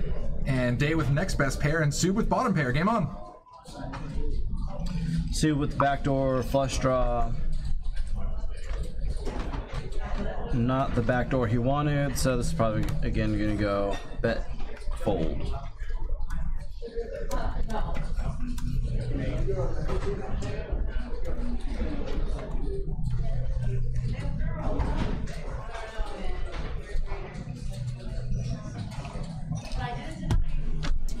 Yeah, just if you're stacking your chips in anything less than 20, it's not allowed. Poker Pro Eric's talking about guys who stack their stacks in 10. Same thing. It's not about having a sea of chips. It's about having a tower of chips. Yes. You can build a moat around it, that's fine, but have towers to begin with. And if anybody's ever seen me play, I like to build, really big towers. And then what? Stack champagne bottles on top of them? That too. Yeah, we've seen that. But I mean, I think it says something about, your playing ability and your if you can build a tower that's about 80 chips high and balance a champagne bottle on top of it, like not everybody's doing that. This guy's been here before. He knows what's up. He's clearly been at this level with this much money. Oh, and hyphy off champagne too. That works well. Yes. Chris Moneymakerson says, my dad, Chris Moneymaker, will be here on the 23rd. He may allow me to play the $1,100 with him. Father and son tandem, we are unbeatable all the way. Depending how things go, I might play in that. Eric Bridlin says I stacked to 10 because I tend to knock them over with my tree arms, and then corrected it and said T-Rex arms. However, I think tree arms are good too. You can have those big giant Groot arms if you want. That's fine. So 10 high flop here. Adam does connect with top pair. Checks through on the turn. Interesting. So Adam, look at this. This is an interesting line from Adam. He raises pre-flop to 40, checks flop, checks turn, waits to get the bet induced here by Dave with ace high. Right. Well, one of the things I think, with this hand, if you're Adam, is you're typically only going to probably want like one street of value anyways against a type player. Yeah. So, it's not a bad idea to, since you do have some showdown, potential with your hand out of position against a guy who's probably not going to bet, too often out of position, to just go ahead and check and then fire river if it checks through flop and turn. Kai Rilo, what's going on? I'm not even going to try to pronounce your last name, but yeah, right on. I'm very happy for you. Welcome to the stream. Yeah, I think that's like a Greek yogurt. Yeah, his last name. Yeah, absolutely. Sounds good. Dondo111 says, either you're an engineer or a professional alcoholic to balance that champagne bottle. Why not both? Why not both? Yeah, it was just... Yeah. I like to think of it as just putting on a good show. Exactly. Speaking of T-Rex arms, I still have that shirt I got to rock on the stream that says T-Rex. You know the one that says like T-Rex hates push-ups because it's big nose and his small arms. I also have one that says T-Rex also hates pull-ups. You just can't reach the bar. It's rough for him, dude. Life's rough being T-Rex, king of the jungle. Harlan on the button with ace king, definitely coming in for a raise. Let's make it 55 to go.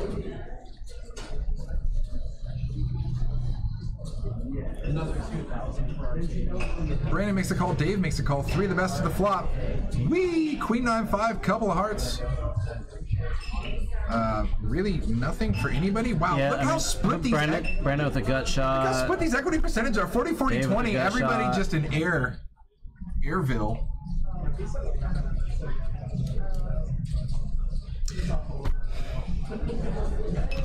I just think if I'm Harlan, I'd probably check this flop back. There's enough hands are going to be draws. You're just not going to get them off it, so you're not really putting money in ahead. Yeah. They're going to have good equity against you. And I would say the majority of the time, and you don't want to get check raised. Well, and the majority of the time, people assume, if you're Harlan, if I'm Harlan, that I'm going to c-bet this flop no matter what. So with that being said, you're right. I don't want to get check raised. Yeah. I don't want to bet and then have somebody raise me. And this is actually a great turn for Harlan here, clearly. And he shows, hey, I've actually had a hand this time. Yeah, guys, I have ace king. I swear it's possible. Once in a while. It's real. But yeah, I mean, if Harlan was the one that raised and I had a flush draw, I'm probably check raising him. And by probably mean like, yes, I'm check raising. By probably, I mean 100% probability. Yes. Bomb, bomb, bomb. I was trying to figure out what Adam was looking at. For a second, I thought he was just browsing Tinder, but it looks like it's Instagram. I was like, wow, at the table, that's a bold strategy, Adam. I like your style. Well, I mean, he still needs to find a date. Yeah, what are you doing? It's Valentine's Day. Grinding poker. Could be doing something else. Let me know.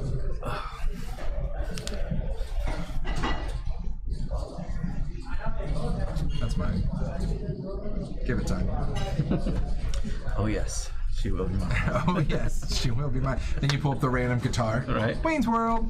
Nobody ever chimed in, by the way. There was Waterboy earlier. Was the movie quote? No, someone did. Oh, good. Well, good. I love you then. Thank you for knowing that. Bobby Boucher. I'm just gonna have to take your word for it when you guys chime into a trivia question that you didn't use Google in another browser tab. I'm just gonna trust you on this one. I don't know that I'd be able to pull off Harlan sweatshirt, but he rocks the hell out of it. Harlan does rock it. And that's a cool sweatshirt too. I need to see some more crippled princes being played. The Jack 7. Yeah.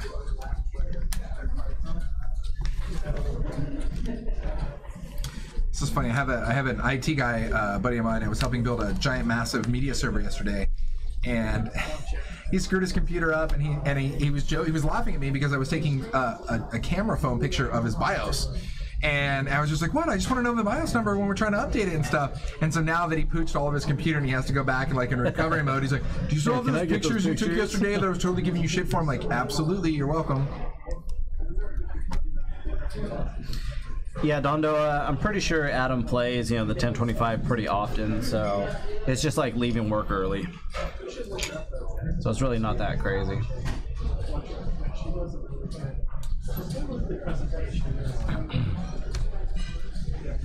Yeah, Adam's super chill, dude. I mean, I've seen him even after the stream. I just see him partying over, just hanging out with a couple of buddies on the bar side, just having some drinks, hanging out. Just an overall good dude, super nice. All right, so look at this flop for Dave C. Top 2 like a beast. Where Eric says, yeah, he had a date with the Baccarat table. Eric, I appreciate the courtesy laugh, sir. You are a scholar and a gentleman.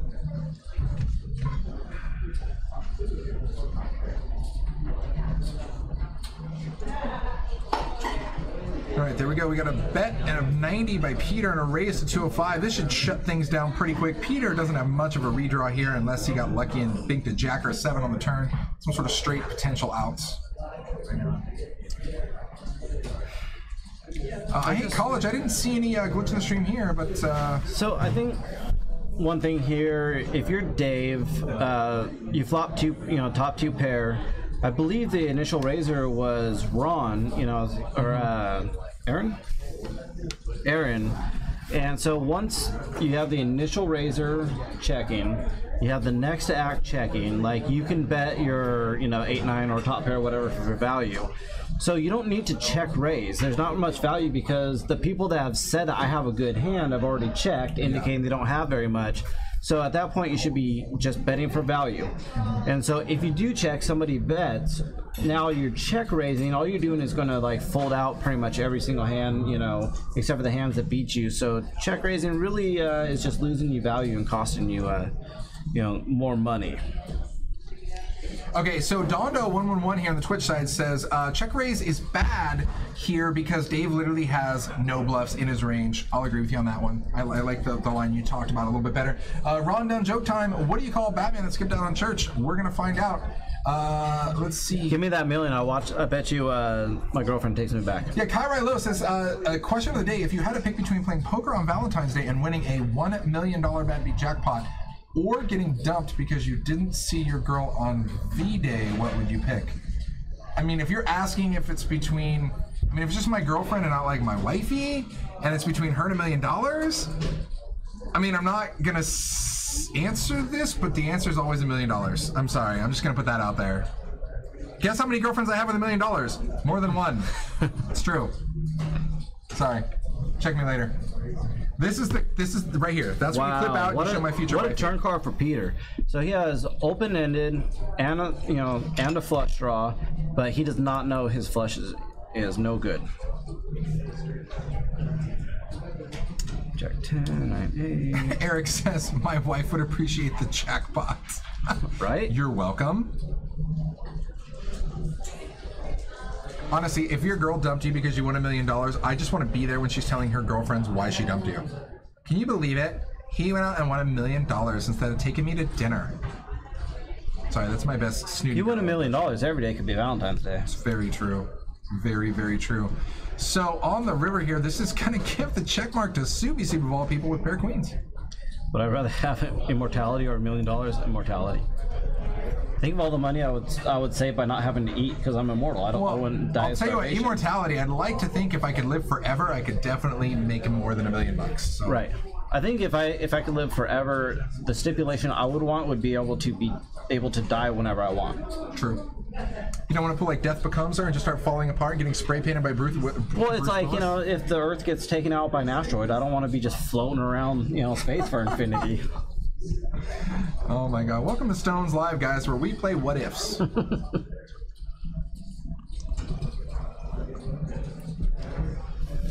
Meanwhile, back in the game, Sue actually makes the best hand. Yeah, I like Weasel1991 here on Twitch says, okay, so Subi calls a raise with a gutter, then re-raises with a gutter, and then spikes a queen, which is good? Yeah.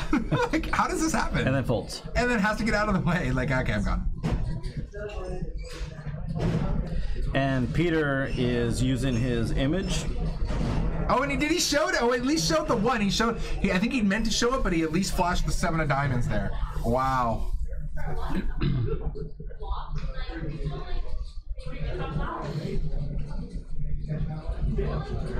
Okay, I actually like Kai Rilo's line here. It says, immortality, you will eventually win the Powerball at some point. You can just buy a ticket every Wednesday and eventually you'll win.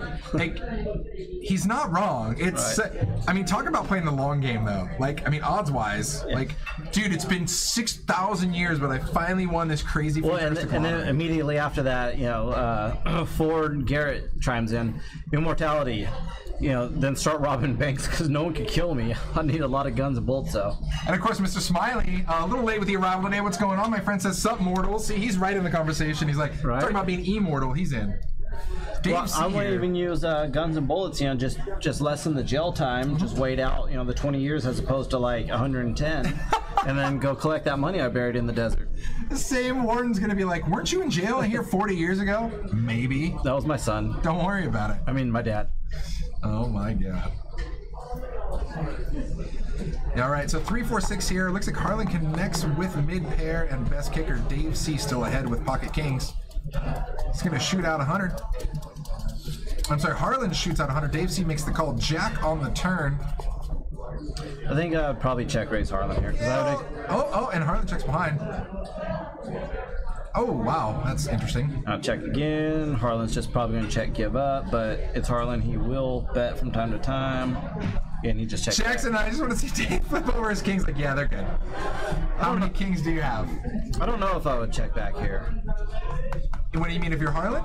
No, if I'm Dave. Oh, because Dave's on the button. Yeah, no, I would never check that. On the river? Dave was in a small blind. Yeah, okay, he was. That's right. But I think when Harlan like snap checks back, then I gotta bet like something. On the river? Probably bet, you know, small just to get a, you know, an epic call from Harlan, you know, curiosity killed the cat kind of call. Yeah, absolutely.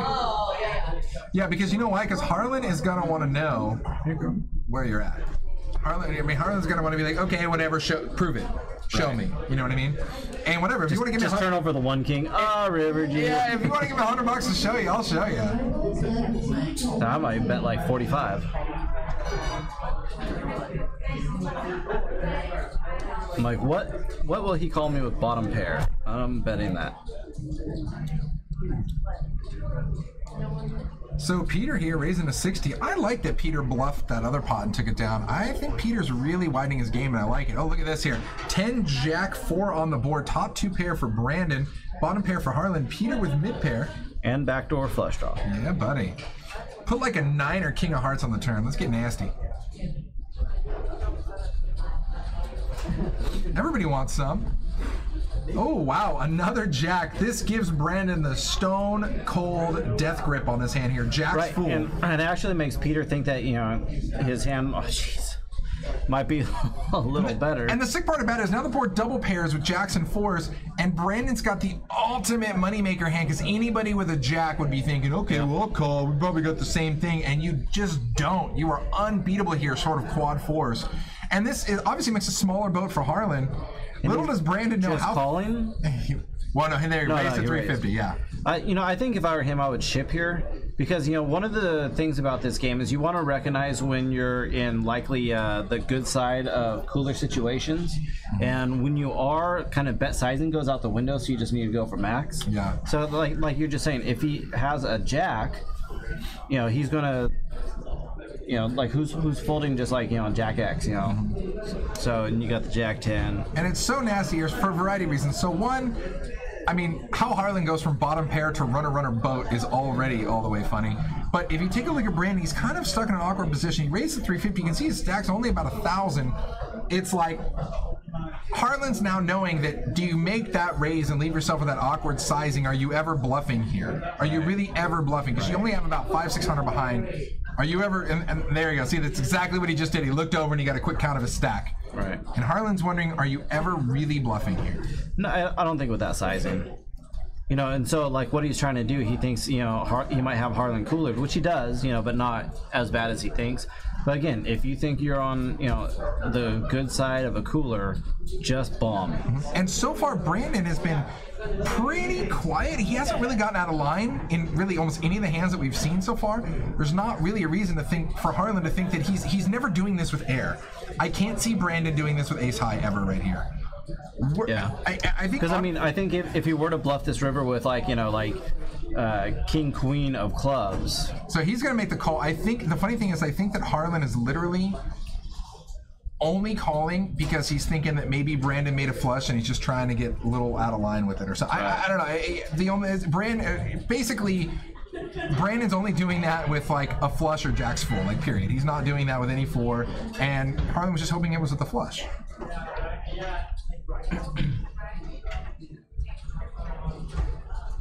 Yeah, that was an interesting run out. God, how do these boards run out like that? Straight up, Harlan's just like, oh, I got bottom pair. Oh, runner boat. right? Cool. It almost got him in trouble. It could have got him in more trouble. If our boy there, if Brandon decides to ship it on the river, do you think Harlan still calls? Because it would have been a raise to about 900 rather than 3 and some change. Right. I don't think he does, you know, in the game the way it actually played out. I mean, there is a chance, you know, but I think, you know, Harlan gets away. But I mean, that's being low results oriented. You know, again, Brandon, I don't think Brandon was trying to get a call from a 4. I think he's trying to get a call from a jack. Of course. You know, so you need to, you know, bet bigger. I think Brandon got pretty solid value there as far as that goes. I think he got a little lucky that Harlan called. Absolutely. He did call. Weasel1991 was asking, did he call? He absolutely did. Super Soup here with King 6 top bottom. Bet it and win it. Easy game, guys. That's the Harlan special, says Mr. Smiling. Anybody who's watched Stones live more than once pretty much knows about Harlan, right? I mean, there you go. Speaking of which, guys, once again, you are watching Stones live. If you haven't done so yet, click the heart, the follow, the subscribe button, whatever the hell it's called, whatever it says. Just be here with us. We're here with you at least 3 times a week. And then we broadcast tournaments and special events outside of that, which we have an absolute crap ton coming up, so don't miss out.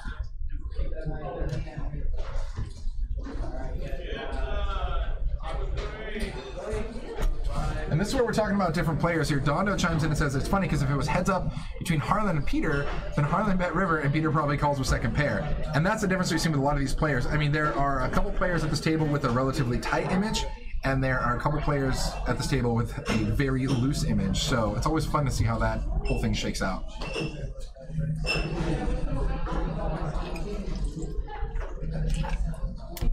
I hate college, I agree with you. It says, Harlan runs so pure I could get stacks in with a royal flush and still somehow sweat the run out. I swear to God, I've been there, I've seen it, I've done it. 10s for Harlan, raise, called by Subisub. Ace deuce with a wheel draw here for Subisub. Harlan with an overpair. Every time we've seen 10s, the board hasn't put over a 10 on it. It's actually been like an 8 or 9 high board every time. It's pretty interesting. 9 on the turn does not help. Subisub looking for an ace or a 4. You can see 3 of his 7 outs are dead.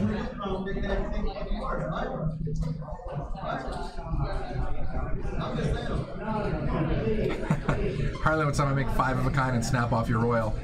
I believe it. Why not? Harlan uses his special Joker card. Can I jump in the booth with you? Yeah, come on in. Hey, yo. Special guest.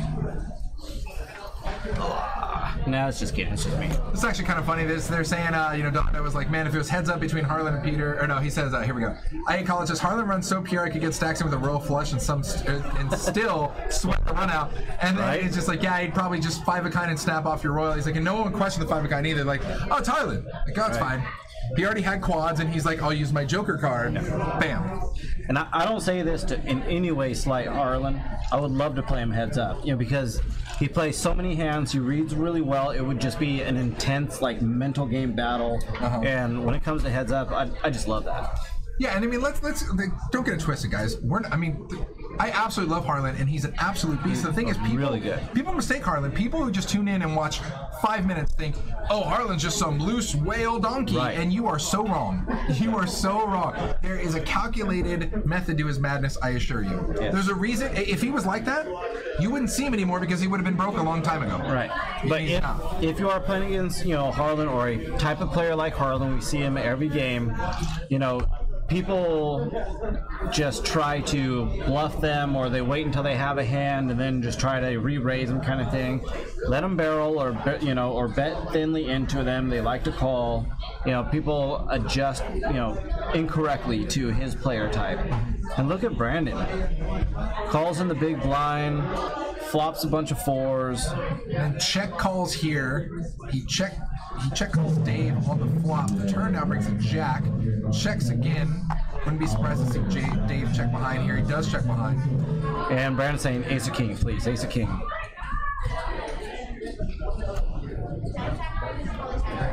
And I think against a player like Dave, once he checks back to the turn, because I don't think he's going to check back over pairs, so you got to put him on a lot of ace-high hands. So in this situation, you're not too worried about the 8, but it does make it nice that now ace-high hands can call you for a chop pot. So I think, just you should be betting that river, especially when Dave checks back like really quickly. And just go for a little bit of thin value, just size down to try to get an ace to call you, in chop hopes. Yeah. And the sick part, too, about Harlan has spent, you talk about the long game, dude. Harlan has spent so long cultivating this image of just this loosey-goosey type player who's down to gamble. If he just knitted up tomorrow and played super tight, nobody would ever give Harlan credit for any big hand. He could only play queens or better from now on out, and everybody would be like, there's Harlan with 7-4 again. Like, it could actually work out really well for you. I don't think anybody would actually recognize him. No, he could still be him at the table, but they would just be like, oh, that must be a twin brother, Harlan. Yeah, no, they'd be like, oh, yeah, he must have 6-7, 7-9, 5-8. There's no way he has kings, for sure. Wow, these paired boards are beast mode. Ace, queen, queen. Harlan does connect with the ace.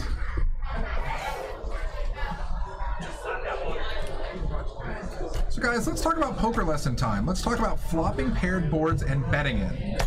If the board flops exactly like this, ace, queen, queen, or jack, jack, 10, or whatever the hell it flops, and somebody bets out, your first reaction is they have the trips or they don't? I'm going to give the standard poker answer. It depends. It depends. It depends on who it is, what they like to do. Some people will never bet the trips. Some people will always bet the trips. It goes into the hand range. Like queens are going to be somewhat likely, in a raised pot. A lot of people are going to play queen X kind of hands. Yeah. But basically, what I want to do is look at my hand, in its total strength. So my range versus my opponent's range, and then board texture and how many streets of value I think I want to try to get. So in Harlan, on this flop, I'm going to check back most of the time because I don't want 3 streets of value. If I bet the flop, then I'm kind of putting myself in a position to really play a bloated pot when I don't have a really hand for it. Exactly. And especially once I have the position, if it checks to me again, I think it's unlikely someone's going to, check their trips twice there. Yeah. So now I could bet my ace for, pretty thin value going against, like other little small pocket pairs, stuff like that. Yeah, I tried to, I've really tried to mix that up and try to keep that pretty polarizing as far as betting on paired boards with my range, especially depending on whether I raise or not pre, then people expect me to c-bet, If it's, say, like ace 3-3, or say I have a pocket pair like aces, right, and it's like 3-3-8, something like that, then I'm more likely to bet on because it's less likely someone has a 3, but I'm going to get called by 7s, probably for a couple streets. Yeah. But in that case, I'll probably bet flop, check turn, bet river. Nice. All right, so taking a look here, Subi Soup does connect with his ace to outdo Aaron's jacks here. Brandon with a flush draw. And it looks like, I believe Adam looked like he was chipping out. I know we have a wait list pretty deep for this game.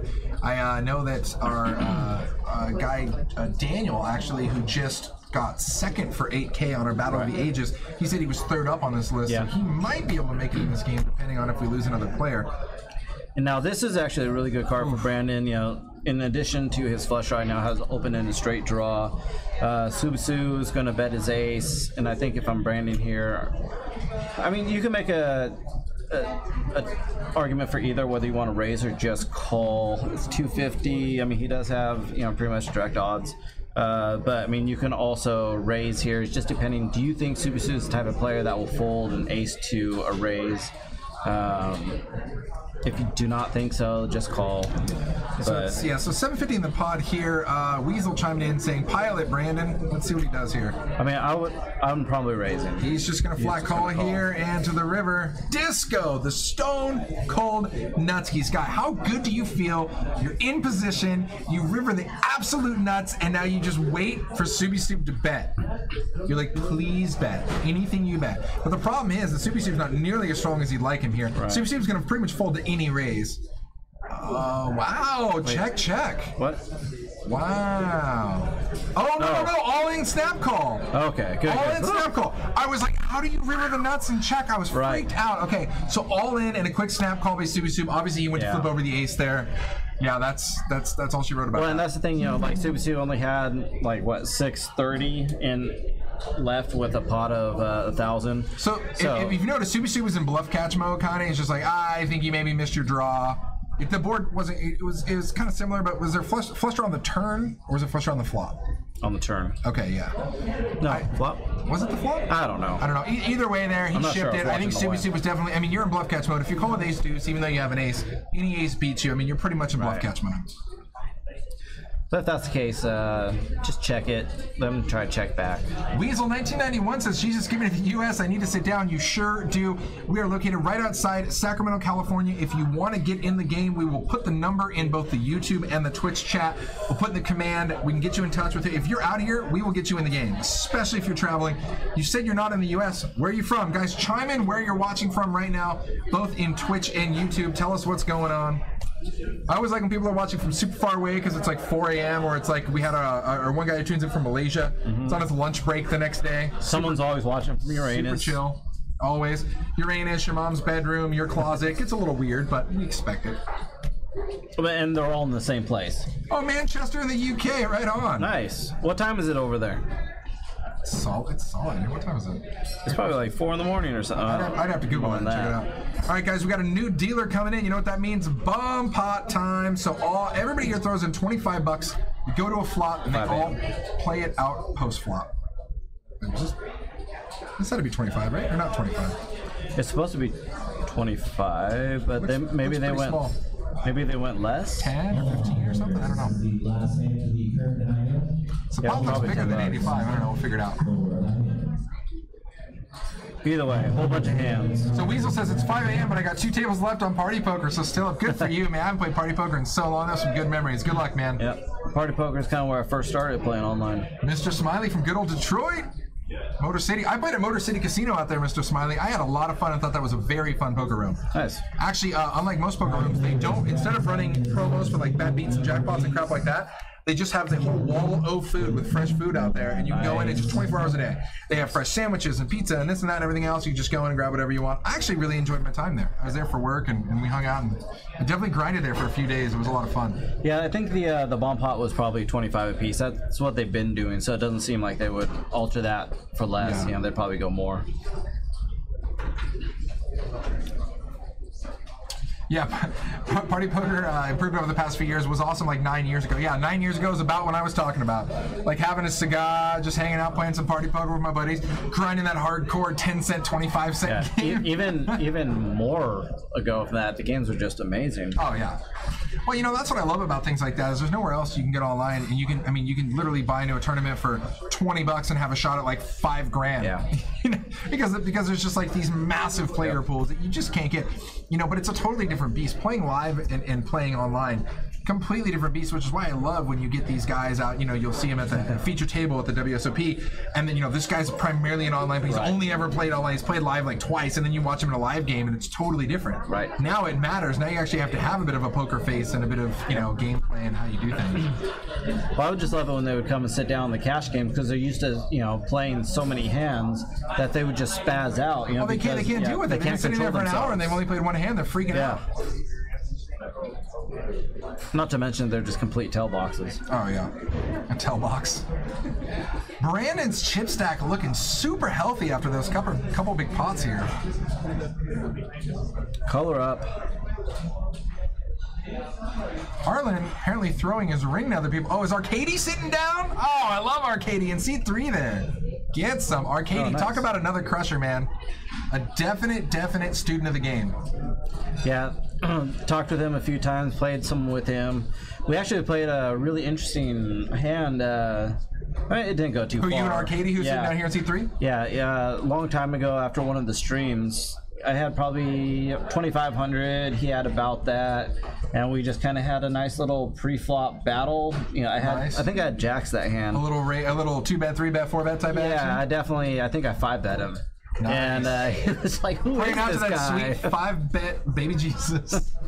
And I'm like, I don't care. I'll dust the stack off because I can just tell right away he's going to be, you know, super aggressive player with big stack and try to push me around, and that just doesn't work too well against me. So Aaron flops top pair nut flush draw, so he is free rolling Brandon. He's free rolling Brandon so hard right here. Oh man. Let's see. So we got Detroit, Upper Colorado, Bend, Oregon. What's up? Man, that is the free roll all the way right here for Aaron. Yeah, I wish we could have spiked an ace on the turn to really just to get stacks in. Oh, you get stacks in and then a diamond. Oh god, you're so sick. We're here for bloodlust, guys. I love free rolling people. Sweet 8 pound, 6 ounce, 5-bet baby Jesus.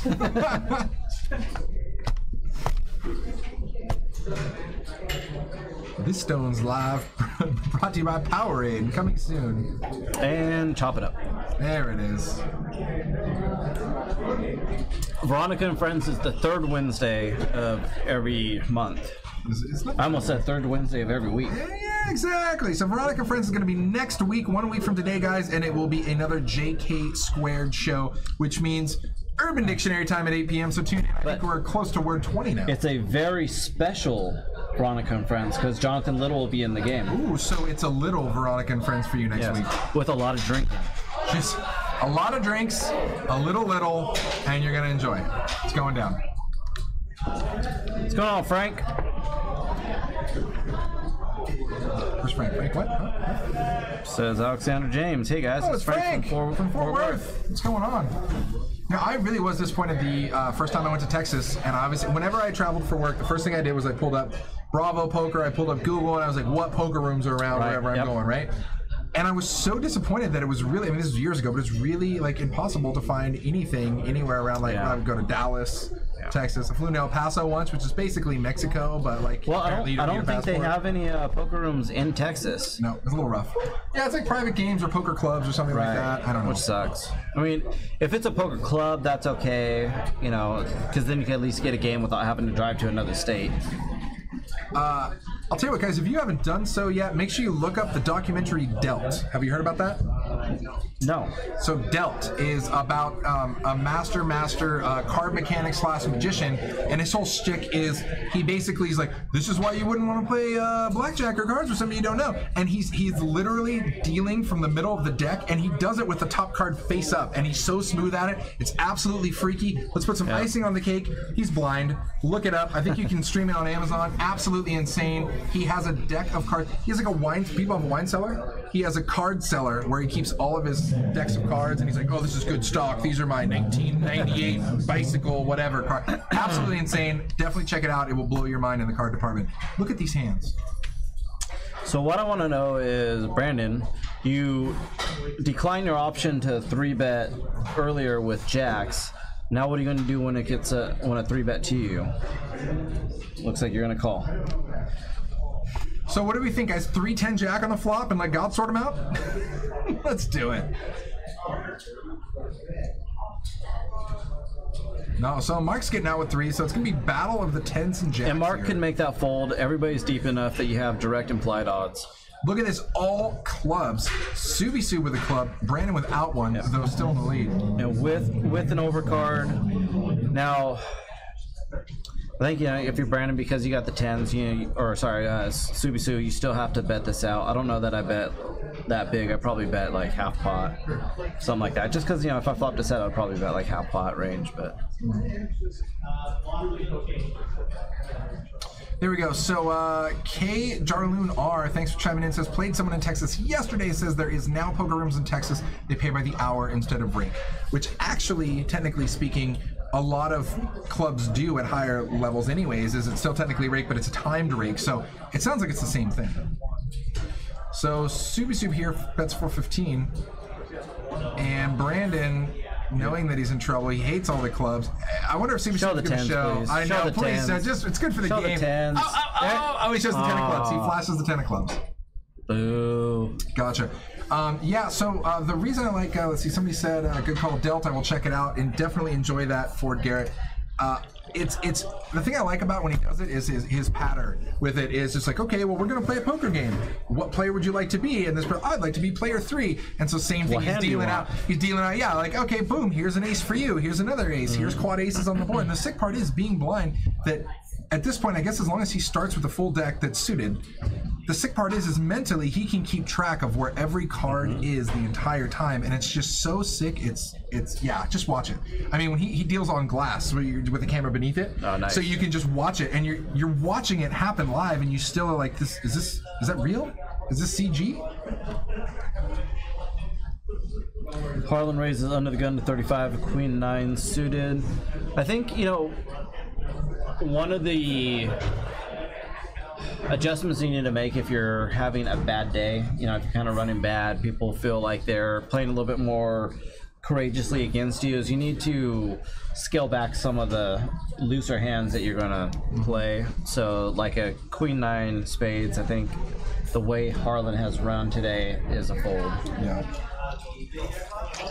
So we got a straight draw here, gut shot for Harlan. Day and Aaron both with top pair. Day with some kicker issues.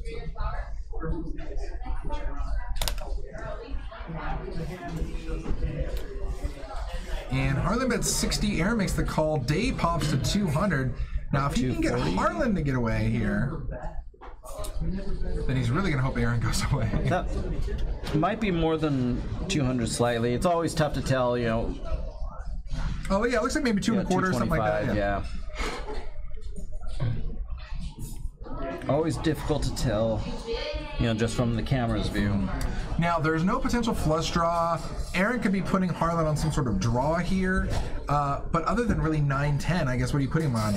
So this is actually going to be a great spot if Aaron gets away, or this is perfect. This is a great spot for Day. He's way in the lead, sans a 10 or queen here. And I would say if Harlan checks here, that's a card that completes a whole lot of nada. Harlan's never calling that with a 5-7. I would have liked to see Day apply a little pressure there on the turn. It is tough because he's out of position. But Harlan almost has to have like ace-jack specifically, you know. Dondo actually chiming in with, he says it's always awkward when Day plays tight mostly and then just starts randomly spewing super hard. I don't think he's spewing super hard quite yet. Oh, queen on the river. That's going to give the check mark to Harlan there. Yep.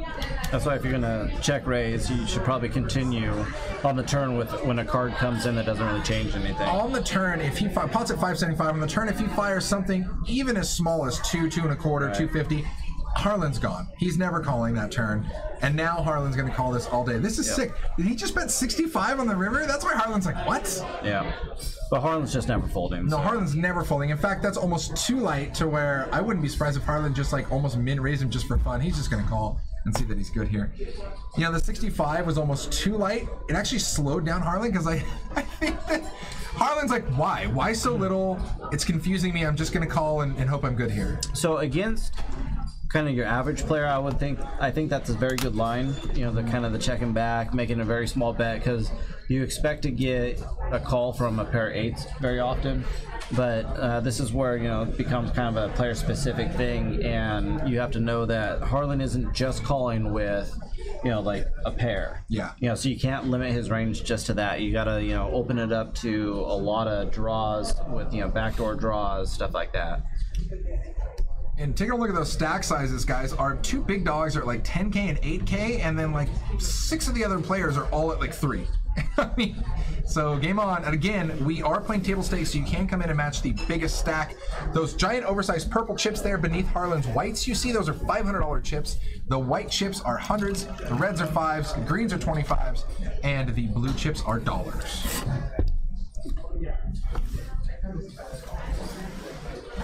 Donna says, Jack 5 suited is fine closing action in a third straddle, but check raising the flop is so awkward. I agree. King 8-9 here. Yeah, I don't mind the check raising the flop just because, you know, with that person in the middle, you know, a lot of times that person in the middle is probably going to have a marginal jack or some marginal draw. So you can put a lot of, you know, pressure on better jacks that are going to fold, you know, and kind of clean up some of your outs. So if that's kind of the reasoning behind his raise, I don't mind that. Look and we at got this. quads. Yeah, Brandon's run good continues. He flops bottom set. Yeah, king turns one time. Quads. God, oh my God, a king would be so sick. A king would just get you paid all day long. Wow. Wow. Oh my God, the sick part is if it was an under there, then a king would really get you paid. Like if it was like a 7, any card beneath an 8, because then Harlan's like, unless you got quads, we're chopping. He's like, I do have quads. Yeah. It's funny you ask that. And I think, you know, in that situation, if a king rolls off, you could just ship. Like, it doesn't matter that there's, you know, $500 in the flop and you just ship for $3K. God, I haven't done that in a while where you flop a set, you already feel good about life, and then you turn quads and you're just thinking pair the board, and then they pair that one and you're like, oh. That's the money card. That's almost a little too much. I love it when I think of a card, I'm like, you know what? It'd be really nice to have the king clubs come out right now. And it's like, king clubs. I'm like, what? I asked for it. It just changes your outs from like 5 to like 16. And you're like, all right, this is great.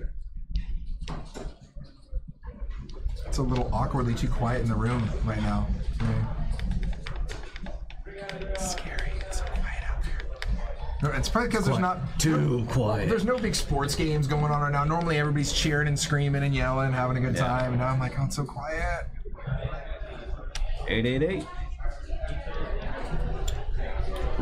Guys, about 45 minutes left in tonight's show. We appreciate you being here with us. Once again, if you haven't done so, click that follow, subscribe, all of the above button. We will be with you here on Friday for another $1,100 single table sit and go, and that's going to be with Brent and Casey in the booth.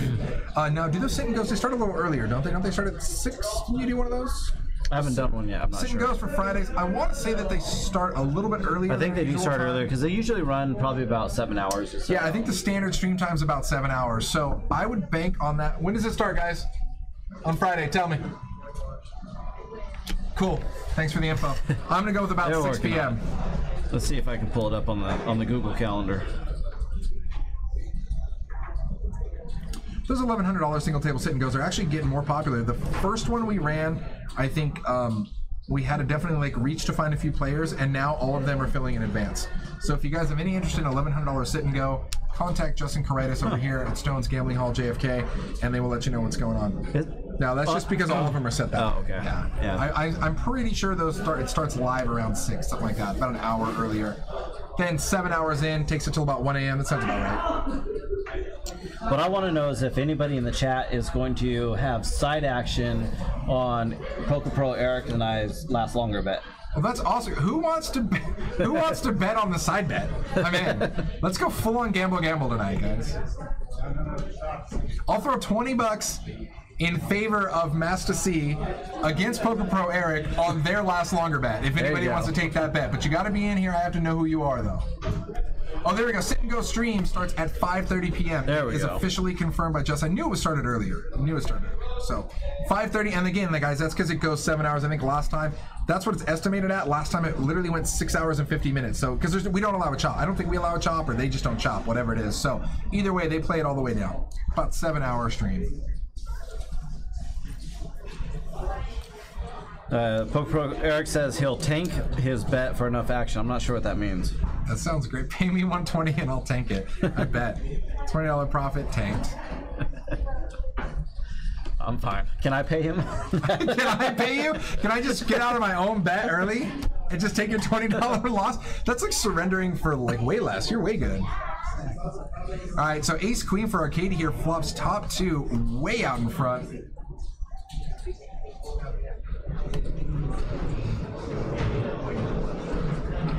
And easy money. Arcady basically winning the first pot he's in, get some. And he's like, wait a minute, that's a really coordinated board. How none of you guys have something to continue? How do none of you have hearts? None of you have any sort of 10 jack, king jack, king 10, anything? No? Let's make up the entire list of hands that can continue.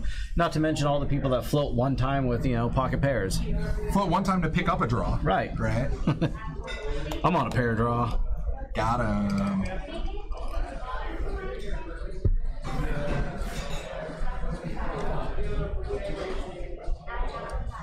Oh wow, Dondo coming out. See, I like, because Dondo here in the chat has played with a lot of these players. He knows what's up. Says, I learned Arcady's under the gun range pretty quickly when I jammed top 2 in him for 900 and basically ended up drawing dead. Oops, my bad. That's Arcady, guys. Welcome. Right there, you see Arcady's first pot he drags up in action is still top 2 with ace queen.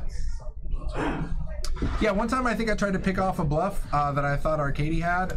There was no bluffs in that range at all. Arcady just flipped over like the stone cold monster. All right, here's your monies. Dozer asks, hey, could you use your thoughts here? Ace queen, I'm assuming suited, raises 3.5x, $10 straddle pre here. Usually when I play live, I straddle 5x. I think he means like raise 5x plus 1 for each limper.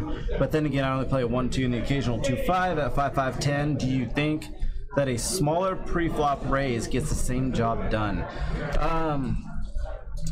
I usually go like a 4x plus 1, you know, 1x per limper, and it depends on position, you know, like who's in the pot. Like if I'm in early position, say like wake up in the big blind with a big hand, you know, I got a bunch of limpers to the straddle, I'm definitely going to size more being out of position, and all those people have already, you know, sized, you know, showed some indication in the pot. Yeah. So I'm likely still to continue multi-way. So I want to, you know, give them decreased implied odds to my stack. So I think the bigger thing is just position is going to determine the size of my raise.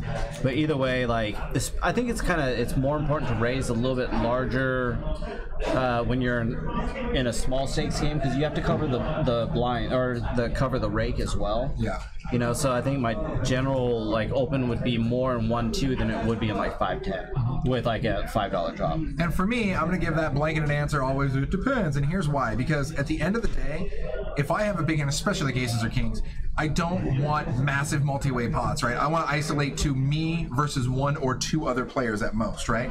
So I have to understand my table dynamic. I have to know that, let's say this is 5-5-10 game, I have to know that if I make it 40 or 50 bucks, I have to know the dynamic of, if this guy calls and this guy calls, I know players like Harlan and everybody else behind are going to call just for odds. So I have to almost overbet it and bloat the bet just a bit to get 1 caller, possibly 2, as opposed to the first 2 people calling, then I'm going to get 5 callers. Right. You know what I mean?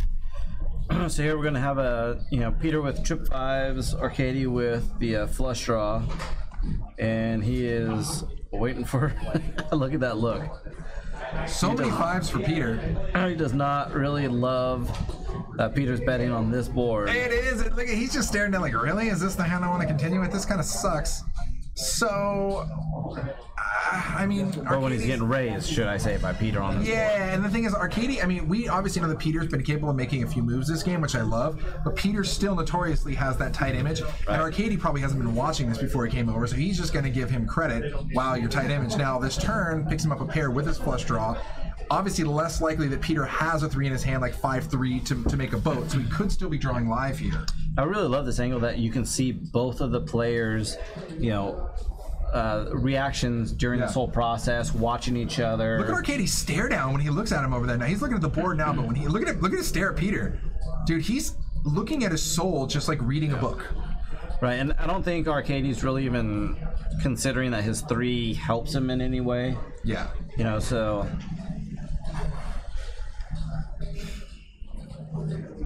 And that is going to be a miss for Arcady. You know, the funny thing is I think Arcady is playing this hand a little passively, especially because it's Peter. I think against a lot of players, Arcady might try to over-rep and just get aggressive and just get them to lay it down without even worrying about hitting his draw. But against Peter, he's playing this really cautiously. Is that about 245, 250? And boom, he makes a good fold, easy fold. Not bad. I think Arcadia had minimal loss that pot.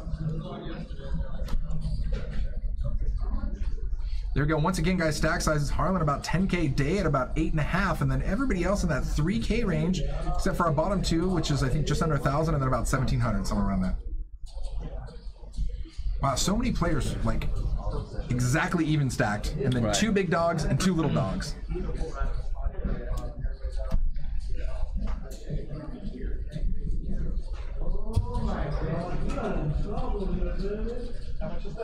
It's been a fun dynamic. I've enjoyed watching Mark play tonight. Mark's came up with a couple big hands. He's chipped up a few times. Mark has definitely been fun on the stream. Yeah. Speaking of which, looks like he's coming in for a raise. Cue Mark to pick up a hand. Cue Mark to come on in. Like we said, when I talk about it, it happens, right? So watch Mark flop a 9 here. See, now it's going to happen. People are going to think it's collusion. Oh my God, no, he's not going to do it now. Harlan's got 9s as well. Wow. Okay, this ought to be fun. And with the aggression here, I don't know if Mark wants to. Oh, he does want to come on pretty. I think Mark will. So I think for Mark, if you're paying attention, now obviously if you're at the table, it was not a stream, you wouldn't know that he, folded the 3s earlier. Of course, yeah. But once you start seeing some hands, I think you're going to start noticing, some that Mark will call. He values the 9s way more than like say 3s, so there's going to be a lot of his range that you can fold out to 3 bets and light 3 bets. Well, I can't believe it, but 9s are still good for both Mark and Harlan. I figured Super Super was almost guaranteed to pick a jack or a king there. So what's funny is we are so used to and spoiled by seeing everybody's cards and being able to know what type of player people are in the stream. The key is doing this live when you don't always get to see their cards. I know one of the things I find myself doing is, when I get to a new table, I generally am playing very tight in the beginning. I'm just sit back and I'm gathering information on these players. And I always hope when 2 players get involved in a big pot, I always hope there's a showdown because I just need to see their cards because I know the whole way the hand was played. And then that will just bring everything together. So many times the players just, and that's why it comes down to never showing your cards. Well, especially like in live poker, you see so few hands that someone who seems to be playing every hand, and you never see the hands. You just don't know. Like, it's very possible someone just gets a crazy rush of cards over like a half hour, period. And so, but if you never see the hands to kind of, you just think they're crazy loose, right? Right, you don't know, are they getting hands or are they just crazy? And then you see one hand, and then it's like, oh, I get it. Oh, it all makes sense. The whole time. All right, so I'm not surprised to see the way this hand worked out. I like the call by Mark. Oh, look at that. I love it. So I like the call by Mark. So everybody checks the flop. Harlan bets 250 and applies the pressure. Mark makes the call. They both check the turn. Once they both check the turn and the queen pairs the board on the river with top pair, I'm in check call mode if I'm Mark against Harlan all day long. And in this situation, the pot's never complete until someone utters, "You play that crap?" Yeah, exactly, exactly. Every time I feel like every time you have a hand where you have the same hand as somebody else, you end up chopping the pot. Like, I can't believe you play that cheese. Oh my God, what garbage. Because it wouldn't be complete with a chop pot if I can't. I feel like my win in the pot is the baby needle. I get a little needle at you. It is kind of offsetting to see Peter in seat 1. I almost always see him in like seat 6, 7, 8, 9. Yeah, I was like,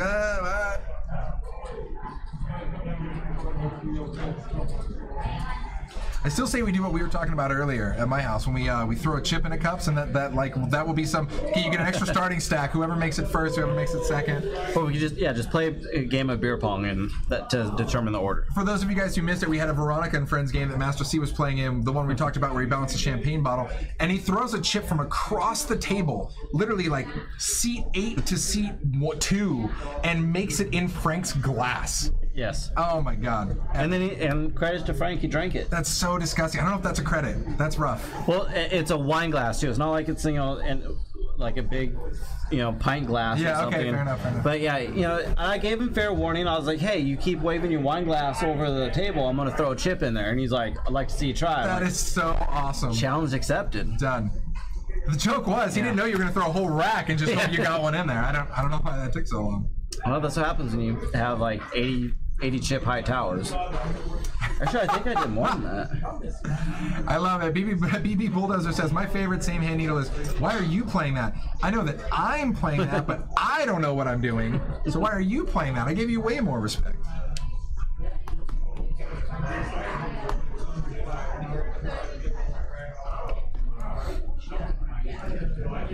Air raise cutoff 9-8 of hearts. I like it. Go, boss.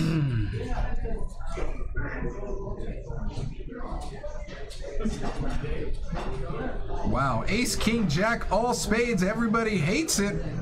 King for Mark. And Aaron goes, typical. Every time I raise with this, I get that. Garbage. Wow, 10 of spades on the turn. Do we hit some sort of like royal flush promotion if a queen of spades binks the river? That'd be so sick. I've never seen that. The coolest thing I've ever seen was a straight they'll flush. split the jackpot. That'd be funny. Straight flush 90 king on the board I've seen, and nobody had the ace for the royal. That's the crazy. And I've seen quads on the board with, I want to say, with like an ace out there or something where it was guaranteed split. Oh, there we go. Dondo knows everyone in the hand gets to spin the wheel. And then we basically just watch the camera shake violently for like 15 5 minutes. Yeah. Just go. It is California. It's an earthquake. Alexander James in the house. What's going on?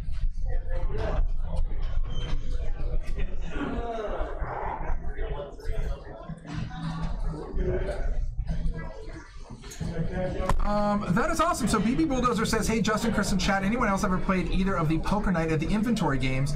Yeah, it's Play Money Against the Computer, but that's actually the game that got me into playing poker in the first place. If you're not familiar with it, it's basically nothing but needles among cartoon characters. You know, I own both of them actually on the computer on Steam. I haven't played them because I got them super cheap in bundles, and now you're going to basically tell me what I'm going to go home and do tonight. I'm going to play those, so that's rad. And no, I haven't.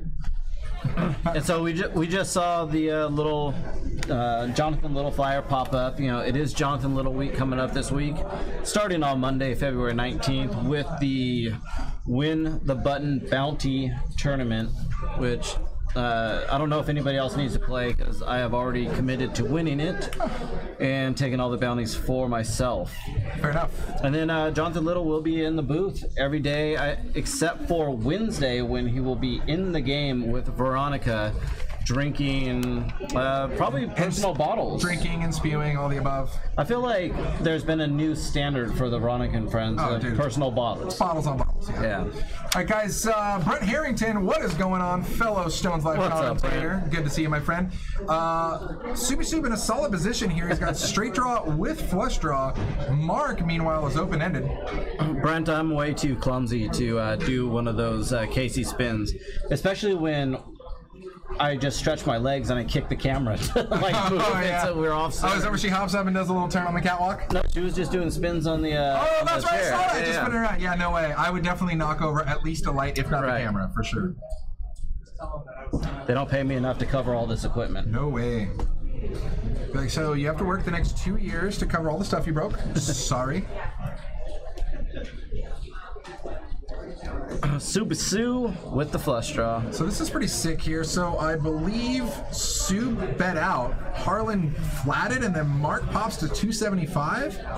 Beast mode. Which I just don't know that I'm raising Mark like ever.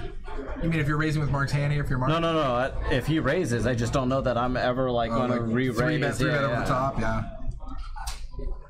You're talking about when people like without. And this will be an example of Mark using his image. I think Mark could go a lot bigger. So check this out. So now Mark bets 300 on the turn.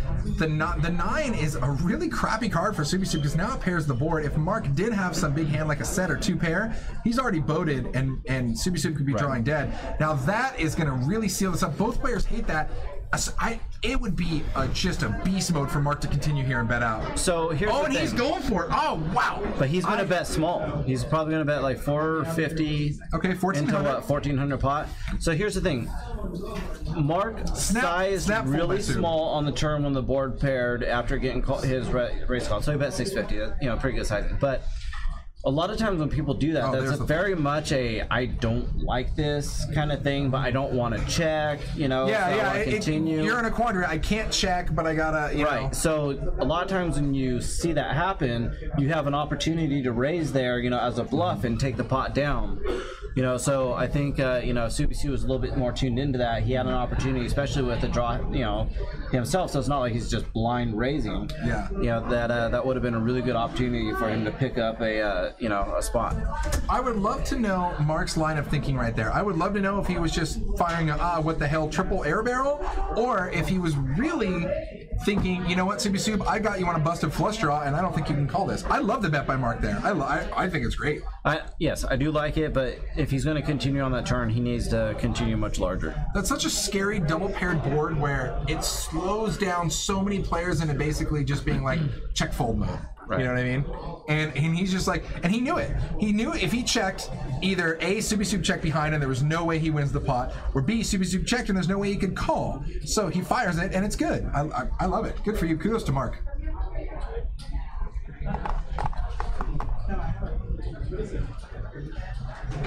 And I'm pretty sure some people will agree with me in the chat, and that's fine, but I think it was a great bet. When you get stuck in one of those positions where you're so deep into a pot and you're like and you just brick everything and the only way you can win it is to bet it, sometimes you just gotta pull the freaking trigger and bet it. Agreed. For larger. Yeah. It just sucks when you're sitting there on the river, the pot's fat, and you know that there's absolutely no way you can win this pot if you have to flip over your hand. Yep. And so you're like, crap, how do I play this now? So nobody really has much here. Oh, Dave has middle pair, Subisub, open-ended. Now picks up a diamond draw on the turn here. What's up with Subisub and straight draws and flush draws, man? They always come together for him. And I don't recall him really hitting a lot. You know, so a lot of times what we call that too many out syndrome. Too many out syndrome again. We were joking about that earlier, how, you know, sometimes, people have 4 or 5 outs and now they have like 14 outs, and I'm like, you gotta be careful. Don't hit it. That too many out syndrome is real. Mr. Smiley says aggression pays sometimes, and aggression pays most of the time. Aggression pays ... sometimes ... until it doesn't ... crap. Yes, which is when you should, you know, it's good to know when to not continue with that aggression. So let's talk a little bit about aggression and not continuing with it. Do you have, when you go to play a session, right? I'm going to the old poker felt office today. I'm gonna play a session. Do you have a stopgap, or do you just kind of feel it out of, okay, you know what, dude? If I drop 500 today, or if I drop my grand today, I'm done and I'm coming back tomorrow? Or is it just kind of you get a feel for if clearly you couldn't hit water if you fell out of a boat? If you're running that bad, then stopgap, or you just barrel until you get it all back? No, basically my determining factor is how I'm playing, how are the games. If I'm affected by, you know, the amount I'm down, the games are bad, you know, whatever it is, then I'll just leave. If you have a couple factors that are telling you run for the door, you're out. Right. Otherwise, you're going to stay it, and really you have to just keep your head game straight. I mean, everybody takes crap beats, but if it's a super solid game, then you just take the crap beat and you just wipe it out of your head and you rebuy and you get on with it. I work on my mental game quite a bit, so you know, it's because I know this game has a lot of, you know, volatility to it, volatile game. So yeah, so for me it's more about how I'm playing and, you know, are the games worth staying at that point. So check this out, Aaron. It's a good flop. Best flop in the world here for Aaron, assuming he can actually get paid here. Subisub and I believe Day both had an 8. Subisub calls the 15. Oh, Harlan had the 8 there. So they both call the 15, as does Brandon with a 7. Let's see a 7 or 8 on the turn. Nope. That really doesn't change anything here. I know you flopped the nuts with, you know, the ace, 5 diamonds, but with that multi-way, into like there was $60 $80 threw 15. Was it 16? No, or 60? $60 in there. You threw 15 in, yeah. I mean, I feel like you got to throw in something. And the thing is, even throwing in anything, it just makes you feel like, okay, well, maybe you just put me on a 1 diamond draw. Right. But again, when we talk about bet sizing, a lot of times we talk about in terms of, you know, bluffing, like, you know, X amount isn't going to get anything more done than X amount. Exactly. Well, I think this is a good example of bet sizing for value. Exactly. If they're going to call 15, they're going to call 25. Correct. Gotcha. And that's the extra $10 times, you know, a couple people, and you add that into your hourly. I mean, that's that's the difference between making $30 an hour or 40 or $50 an hour. That's a huge difference. Yeah. BB Bulldozer says, I actually have to give up poker for a while. I've had 20 in a row sessions where I got stacked, and yes, I keep tracking Google Sheets. You say that like it's almost a bad thing. I think you definitely should. If you want to make poker your thing and you want to play regularly and you want to be a winning player, keeping tracks of your wins and losses, very acceptable, very cool. Keep a Google spreadsheet, keep it on a little notepad in your pocket. I don't care, just know it. Because otherwise, if you don't keep track, how are you going to know you're improving? Yeah, Bulldozer, you don't have to go play live. There's plenty of sites that you can go play on that you can play some 5-10. Because if you're losing that many times in a row, yes, there is variance. It's very likely you could just lose that many times in a row. But it's more likely that you're losing that many times in a row because you have a lot of leaks in your game. So take this time to study, play some of these 5-cent, 10-cent games where people are still trying, and try these things that you've learned, take a break. And I'll tell you what, you say the problem is there's no place to move down from 1-2, and then you follow it up with my local card rooms don't spread limit. I wouldn't necessarily even say that going from a 1-2 no limit maybe down to like a 3-6 limit is a downgrade. In fact, I almost see it as more variance at those lower stakes because you get a lot of players who just call every hand down to the river. For me, I would stick at 1-2 until I rebuild my bankroll and stay at 1-2. I wouldn't go down to limit. Higher limit is different. If you're playing like a 5100 or 100, 200 limit game, that's different. When you're playing the 3-6 limit though, dude, that's just a minefield. You might as well buy $40 lottery scratchers and flip them over on the river. Yeah. I wouldn't go to limit. I would rebuild your bankroll. I'd study up. I'd buy a book or two, and I'd stay at your 1-2 until you can beat it. Yep, and like I said, and if you're dusting off too many, 1-2 buy-ins, or because of the money, you can't afford to play consistently enough, so you're never getting that kind of experience education, then just play 5-cent, 10-cent online. Yeah. All right, so Dave here with the World. He bets 205, gets called. He's got a straight draw, nut flush draw. Brandon's king, still the best. And this could be another example of too many out syndrome. Oh, he binked one of his outs. No, binks it. Bink Central. I Hate College says he's kind of out of it. He says, what the hell, everything feels so weird. Who's winning? Apparently you are, buddy. Keep up the good work. Everything feels so weird. Maybe he took some edibles or something. Yeah, no, he definitely is doing special drugs, and good for you. Enjoy.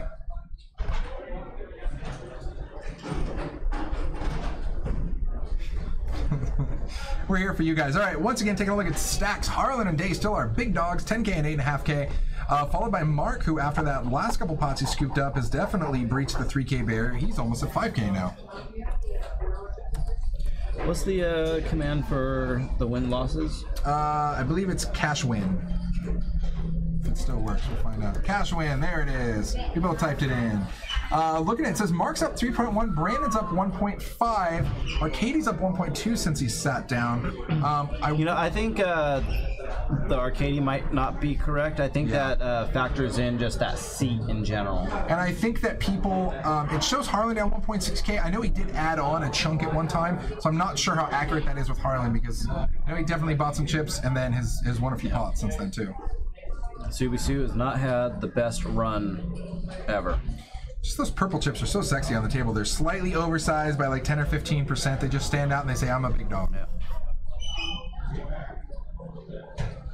Mr. Smiley says, I think it's only right to play Stone at Stones.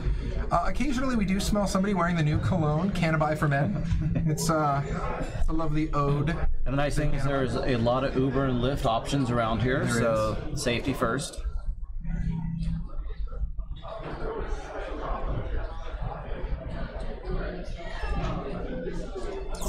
All right, Queen 9-6 Rainbow here. Dave C in the lead currently with top pair. Top pair, backdoor flush draw, which would not be good if it hits. Harlan with the gut shot, but one of its outs is already gone. Harlan open-ended, and then bricks that turn. Oh, Harlan is open-ended, sorry. Harlan always has more draws than we think Harlan has. It's Harlan, you know? In addition to his open-ended draw, he is on a pair draw. Yeah, always on a pair draw. My whole life's a pair draw.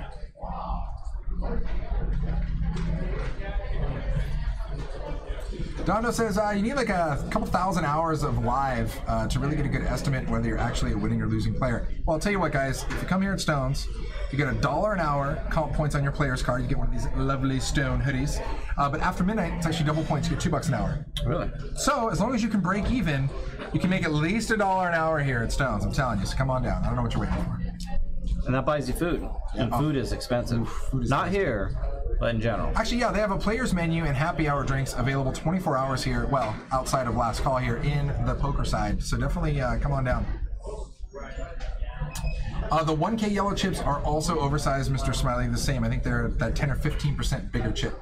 Same as the 500. Yeah.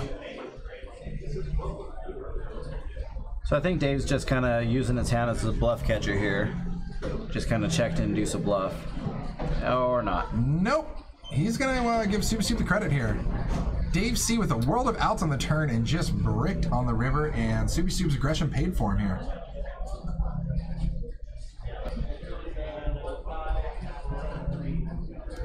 Dondo111 actually brings up a great point to BB Bulldozer, and we just gave some away the other day, I believe, during the Battle of the Ages tournament. Yes. We gave away a couple subscriptions to Upswing Poker, which I believe is Doug Polk's thing, right? Which is very cool. That's a very cool site. If you've ever watched some of his hand analysis, absolutely great. Another one, obviously, is Crush Life Poker. Yep. With Bart Hansen, David Tuckman, super good dudes. It's so funny. Every single time I'd run into Bart Hansen when I'm out and about, either in LA or Vegas or wherever, you know, he's playing. I always walk up to him, and I swear to God, I'm just like his good luck omen, because I walk up and whatever river, whatever draw he needs, he hits. And the other guy always starts muffling under his breath. He's like, "Crush Life Poker." Was that how you crush life? He always starts needling. And when I walk up, I'm like, "Why is everybody so hostile towards you when I walk up?" He's like, "Because I always river him whenever you walk up." Oh wow, Dondo chimed in and says Upswing is coming out with a full ring cash game material fairly soon, and is rumored to be possibly the best cash game material to be released. Very cool. Yeah, the guy that they added to the roster is one of the top cash game players. And now this is, you know, online, so, you know, it's more, you know, kind of GTO focused, which isn't always the best strategy for, you know, these kind of games of 1, 3, 2, 5, but it is very good fundamentals, you know, something you need to understand. That way you know, you can kind of have the, like I said, a good approach to it, good fundamentals, and then part of understanding is knowing when to deviate from it. Yeah. You know, and that's the thing is really the material, I think, that should be so getting advice from the top cash game players in the world is great, because these guys play at the highest limits. But honestly, what I really want is the material that covers all the cash games at the middle limits that the majority. I would say if you spread out all of the poker players in the world and talk about the games that they play, guaranteed the largest spread of players is that 1-2 to 5-10 range. Right. You know what I mean? Yep. And that's the material I want covered, because let's face it, players play different at that 1-2, 1-3, 2-5 level than they do at, oh, okay, I'm just going to grind my 10, usual 20, my usual 50, 100 no limit game. Right. Completely different level, completely different bankrolls. So I really want that cash game material that covers the bread and butter, the nuts and bolts of essentially the small, mid-stakes, no-limit poker. Is there a site out there that does that? I'm sure, you know what, if this cash game course that they're talking about is going to be anything to well, I know like Crush Life Poker, that's kind of their focus. Oh, absolutely. That's the main bread and butter, man, and that's what you need. Because, I mean, that's great. I'd really like to know how to play in those 1,000, 2,000 games, but I'm not going to be bankrolled for that anytime soon, so... Hey, thanks for calling me the old business guy. My friend's got a kick. Hey, you're crushing it, man. Well done. Well done. Yeah, Was it good your first time on the stream? On the street. Yeah, I've done, I was in a final table one time. It was awesome, dude. We really enjoyed having you. Yeah, thanks. Absolutely. Right on. Cool. That was Mark stopping by the booth, guys, to say hi. For all of you friends who laughed at the old businessman comment, you're welcome. That was for you.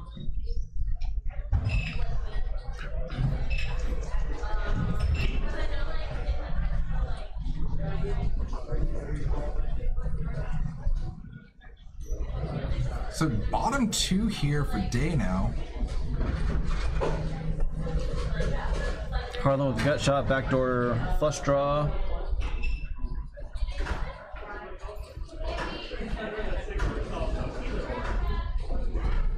Boom. 7 on the turn here. Did somebody have somebody had 8-10? No. No, Did they? 8-6. Kidding.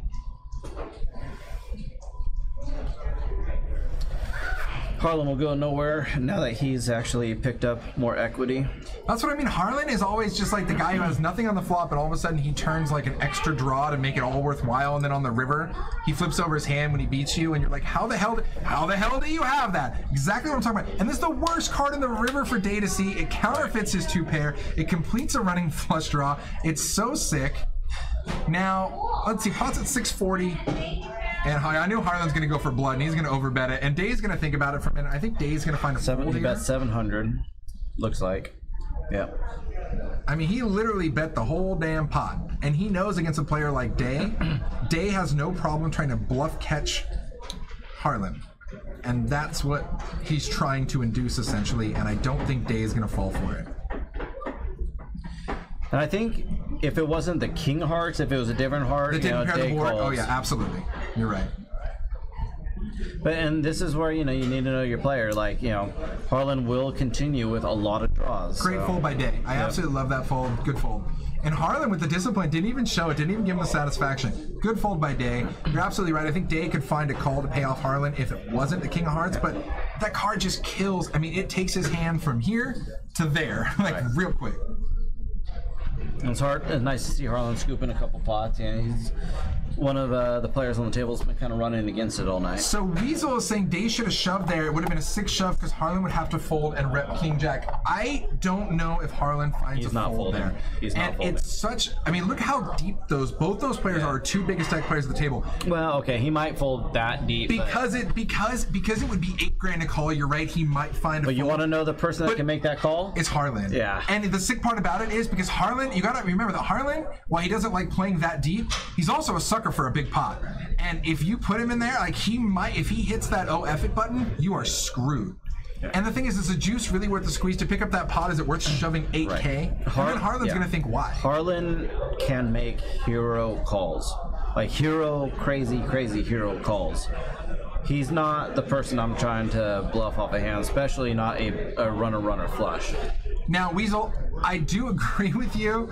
I think that the majority of the time it would get through. I think that it would get through, but Harlan would tank for minutes, first off.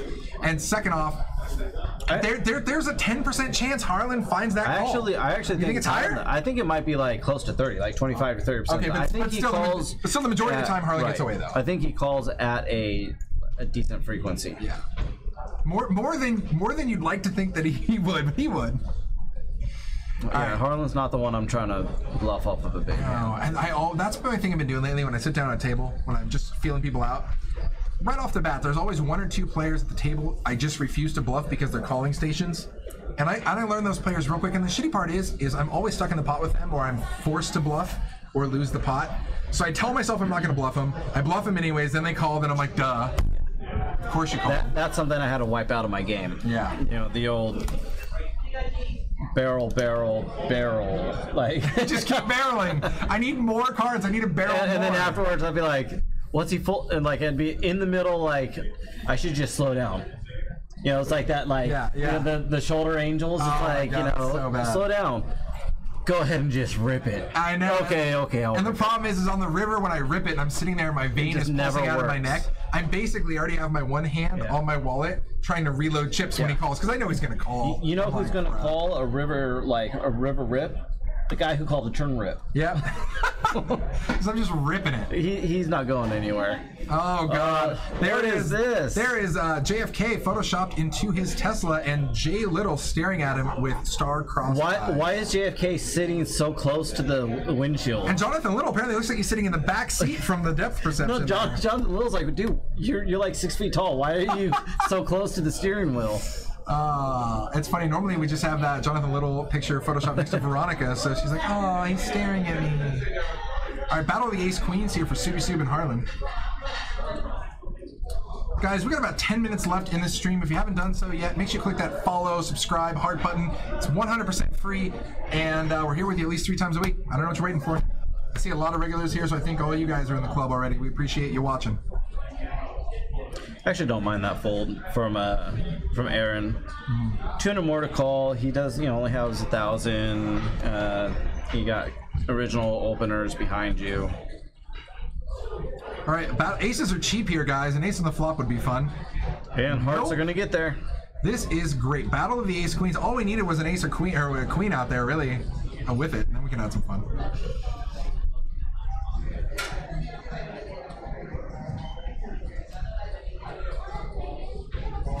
I can't tell you how many times I've played poker at home games. We're talking like really new to poker people, and they're asking me the question like Day's hand right here, like, is it a straight if it goes like queen, king, ace, 2? And I'm just like, sure it is. Yes, sure it is.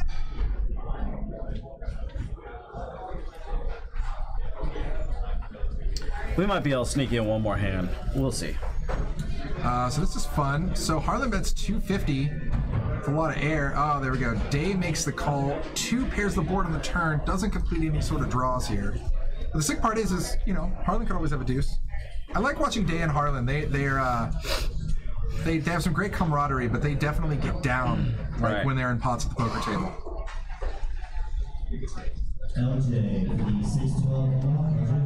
I would definitely not prefer not to have Harlan to my left.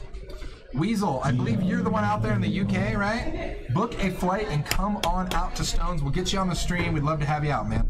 And as you can tell, if you run good on a stream, it's going to pay for your whole trip. True.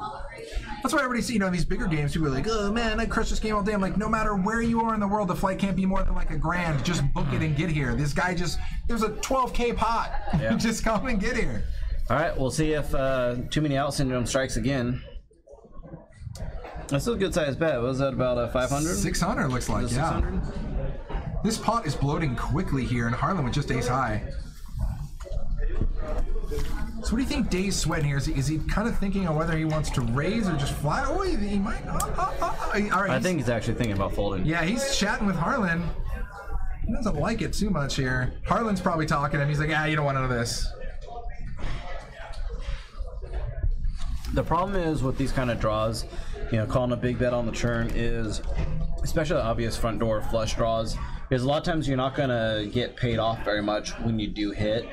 So it's, unless you're getting direct odds or close to direct odds to where a, you know, river kind of normal size bet will get paid off. Mm-hmm. Yeah, obviously Dondo is saying, you know, Harlan could have like king, and he's, you know, and basically your day could be drawing dead. And that's what we talk about when board pairs. Now, obviously, it's less prevalent in Hold'em than it is in Omaha. In Omaha, I feel like whenever there's a board pair, somebody always has a boat. But when there's a board pair in Hold'em, it really slows down your draws for straights and flushes and things of that nature, because even if you hit it, you can't complete anybody else's boat, so you're always limiting your outs there. Again, once we talked about the little edition of Veronica and Friends coming up, that's going to be next week, 1 week from today, right? Yep. And that is cool. Jonathan Little's going to be here all week. Super nice dude, playing at all the levels. There it is, staring. Like, Veronica's just enjoying that way too much. Now, she thinks that Jay Little is like, oh, swoon, but he's really like, what the hell did I get myself into? That's exactly what he's thinking. This chick is crazy, but he's like, I love her. He's like, only an hour and a half more. That's it. Just keep smiling. Just keep smiling.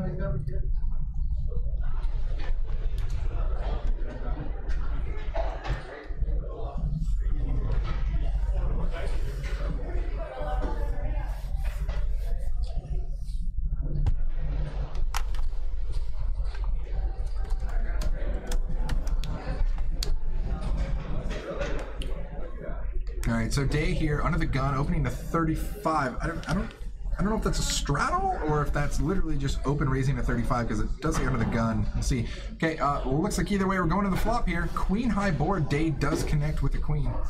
Arcady with the backdoor flush draw, and that's about all we got going on.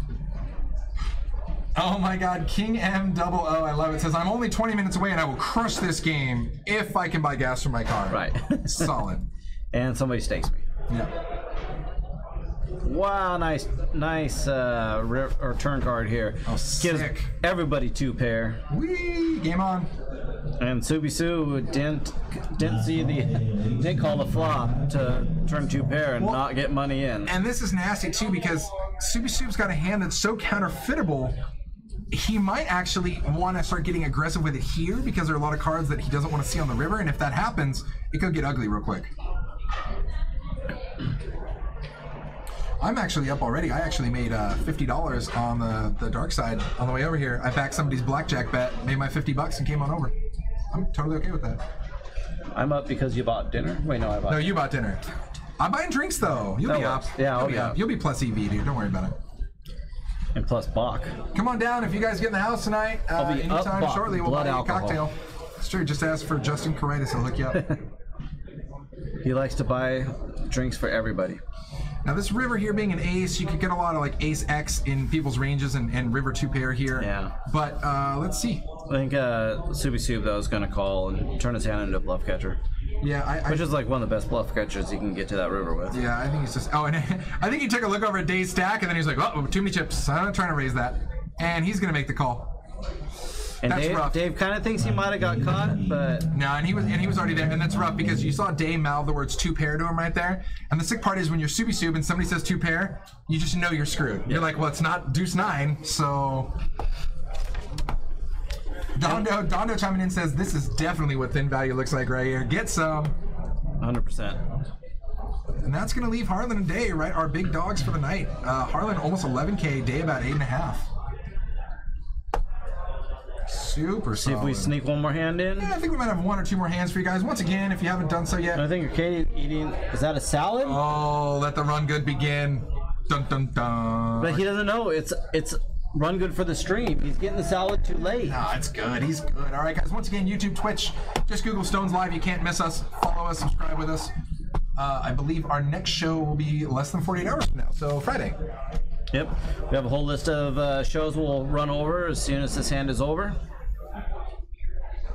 Oh, look, we got the next command right there. He even tells us. Joy! Harlan under the gun right off the bat. Race 25 with jacks. I don't think that's a straddle, but if it is, It was a $10 straddle. Oh, okay. I was like, you can expect a rebate here. All right, so Day making the call. Queen, 9, queen on the board. That's not a terrible flop for jacks. Again, you know, you're not loving that the queens just because a lot of people have the queens, but you do love that it's 2 queens, not 1. Of course. I hate college 209. Always a pleasure. Thank you for joining us, my friend. Enjoy your medicinal. And you're not loving the ace. But usually when people lead out, you know, donk into you, it's usually a pretty weak hand.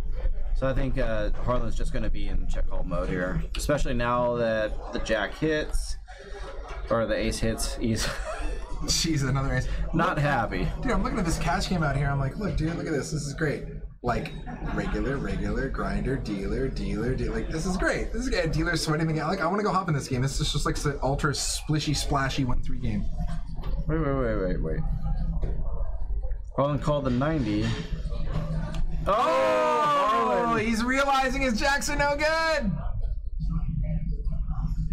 Yeah, Dave's like, king high, good. See, the thing is, Harlan's not used to getting rivered. Harlan's like, I do the rivering. I do the rivering. You don't river me. Nobody makes me bleed my own chips. Nobody. Ford Garrett, right. always a pleasure, my man. Yeah, we had a pretty good night tonight. So thank you everybody for watching. You know, Mr. Smiley, Poker Pro, Dondo, you know, the whole Weasel, everybody. All the above. Yep. Might squeak in one more hand. Looks like we're going to try to sneak one more hand in. So guys, real quick, like I said, this Friday we got coming up, we got a sick 2040 Omaha 8 with Veronica and Casey. Always fun with those two. And I think with those two, they're actually going to be in the big screen, and The whole time. that makes the table's sense. going to be in the small screen. Obviously, the uglier you are, the smaller screen, which is why we get the supersized small screen. Which is fine. I can't handle that much eye pressure. Good, it's good. And then coming up this Monday, like we said, is the Win the Button final table with Jonathan Little. Hopefully you will be at the final table playing. No, I've already called dibs on winning first place. Guys, all you gotta do is say slaps. You gotta say shotgun no challenge on the final table and you're good to go. You'll be there. Yeah, you can't double jump. You can't triple stamp, double stamp. Can't do it. Brandon races 35 with 3-4. Get some. Someone told him it was the last hand. Heck yeah. We haven't seen him in the last hour, so he's going to put that image to work. And I mean, this is actually a pretty good flop for your hand when you raise under the gun. You can represent the ace king, and really you got the wheel. So if you hit the wheel, people aren't going to see that. Oh my god. If a deuce comes and you start check raising, people are like, wait, there's no way you have 3-4 here, ever. Oh my god, there's the deuce. Get it. Get some. All right, so the Stone Cold Monster for Brandon here with the check mark. Subi Sub first to act. He's going to fire out 75. Brandon loving life. Just call. I bet that small is You got just a flat here. a really There's weak attempt to try to take nothing you're it worried down. about other than some sort of weird 10 jack jack queen thing here, but he is coming in for a raise. Looks like maybe 300 on top. I mean, your hand is so solid right there. And literally, even if you don't know you have the check mark, even if he does have some sort of 10 jack, jack queen hand, he's drawing to 4 outs at best, pretty much to make a straight, assuming he doesn't have some seconds. And that's why you don't raise. Don't raise there. Your hand's so disguised. Especially since you had position, I would love to see a flat and then or just raise small. Raise dude, small. If Sippy Soup thinks like an 8 or another king on the river, right? I mean, you're looking golden here. Right. Extra money, free monies. Solid. Oh, wait, we were there for just a second. I think they're like, whoa, we can't handle that. They're like, yeah, so these are our ending chip stacks. They know people are riding for overtime there. All right, so let's just finish running down this list. So Monday, February 19th, we got the Win the Button tournament, with Jonathan Little. So whenever that final table goes, we'll be going live. We will have a countdown going, so you can kind of see like how many players are left and get an idea where that tournament's standing. Tuesday, February 20th, second day of Jonathan Little week. 1-2 no limit hold'em micro stakes with Jonathan Little, which is really great because this is kind of like his forte. He really does well with the kind of micro stake coaching, really helping people kind of get off the ground. So and you guys can see the schedule there on the screen. Check it out. Starting Monday with the Win the Button, we have streams every single night next week. You have no excuse to not be here every single night. So Wednesday, the 1-3 Veronica and Friends Jonathan Little, so which is going to be the normal shit show of poker, which we love it. Veronica and Friends has turned into, and we'd like to see Jonathan Little get really, really drunk. Thursday, we got a 10-25 no limit hold'em with Jonathan Little in the booth, so that's going to be a great game. Anytime we get the 10-25 games, it's a ton of action. Yeah. Because it's a good mix of people that just grind, like top level players and really action level players. Oh, yeah. So Friday, February 23rd, we got the 1,100 buy-in single table sit and go. And all right, Chris Moneymaker. let's just tell him right now. Let's let the cat back, guys. Single table sit and go next Friday. $1,100 buy-in. Chris Moneymaker will be in the house. He'll be playing. And you know what, dude? He just wanted to come and play. He hit us up and he's like, "You guys are doing that again? I'm in." Yep. That's how it goes here. And then Sunday, February 25th, we got the 30K guaranteed last Sunday final table. Every month, last Sunday tournament. Stones does their last Sunday tournament. Great tournament. What, $300 buy-in, I think. Yep. And again, we'll go live once the final tables reach. A guarantee that we always blow by. So once again, if you guys follow us, subscribe with us, make sure you click that little get notifications button when we go live, because when we're doing these special streamed events like final tables, they start at whatever time we hit the final table. So you get a little notification and you're good to go. Guys, you've been great. Crush your game as usual. Lots of fun. Man. My man. Good. Thank you guys. See you guys.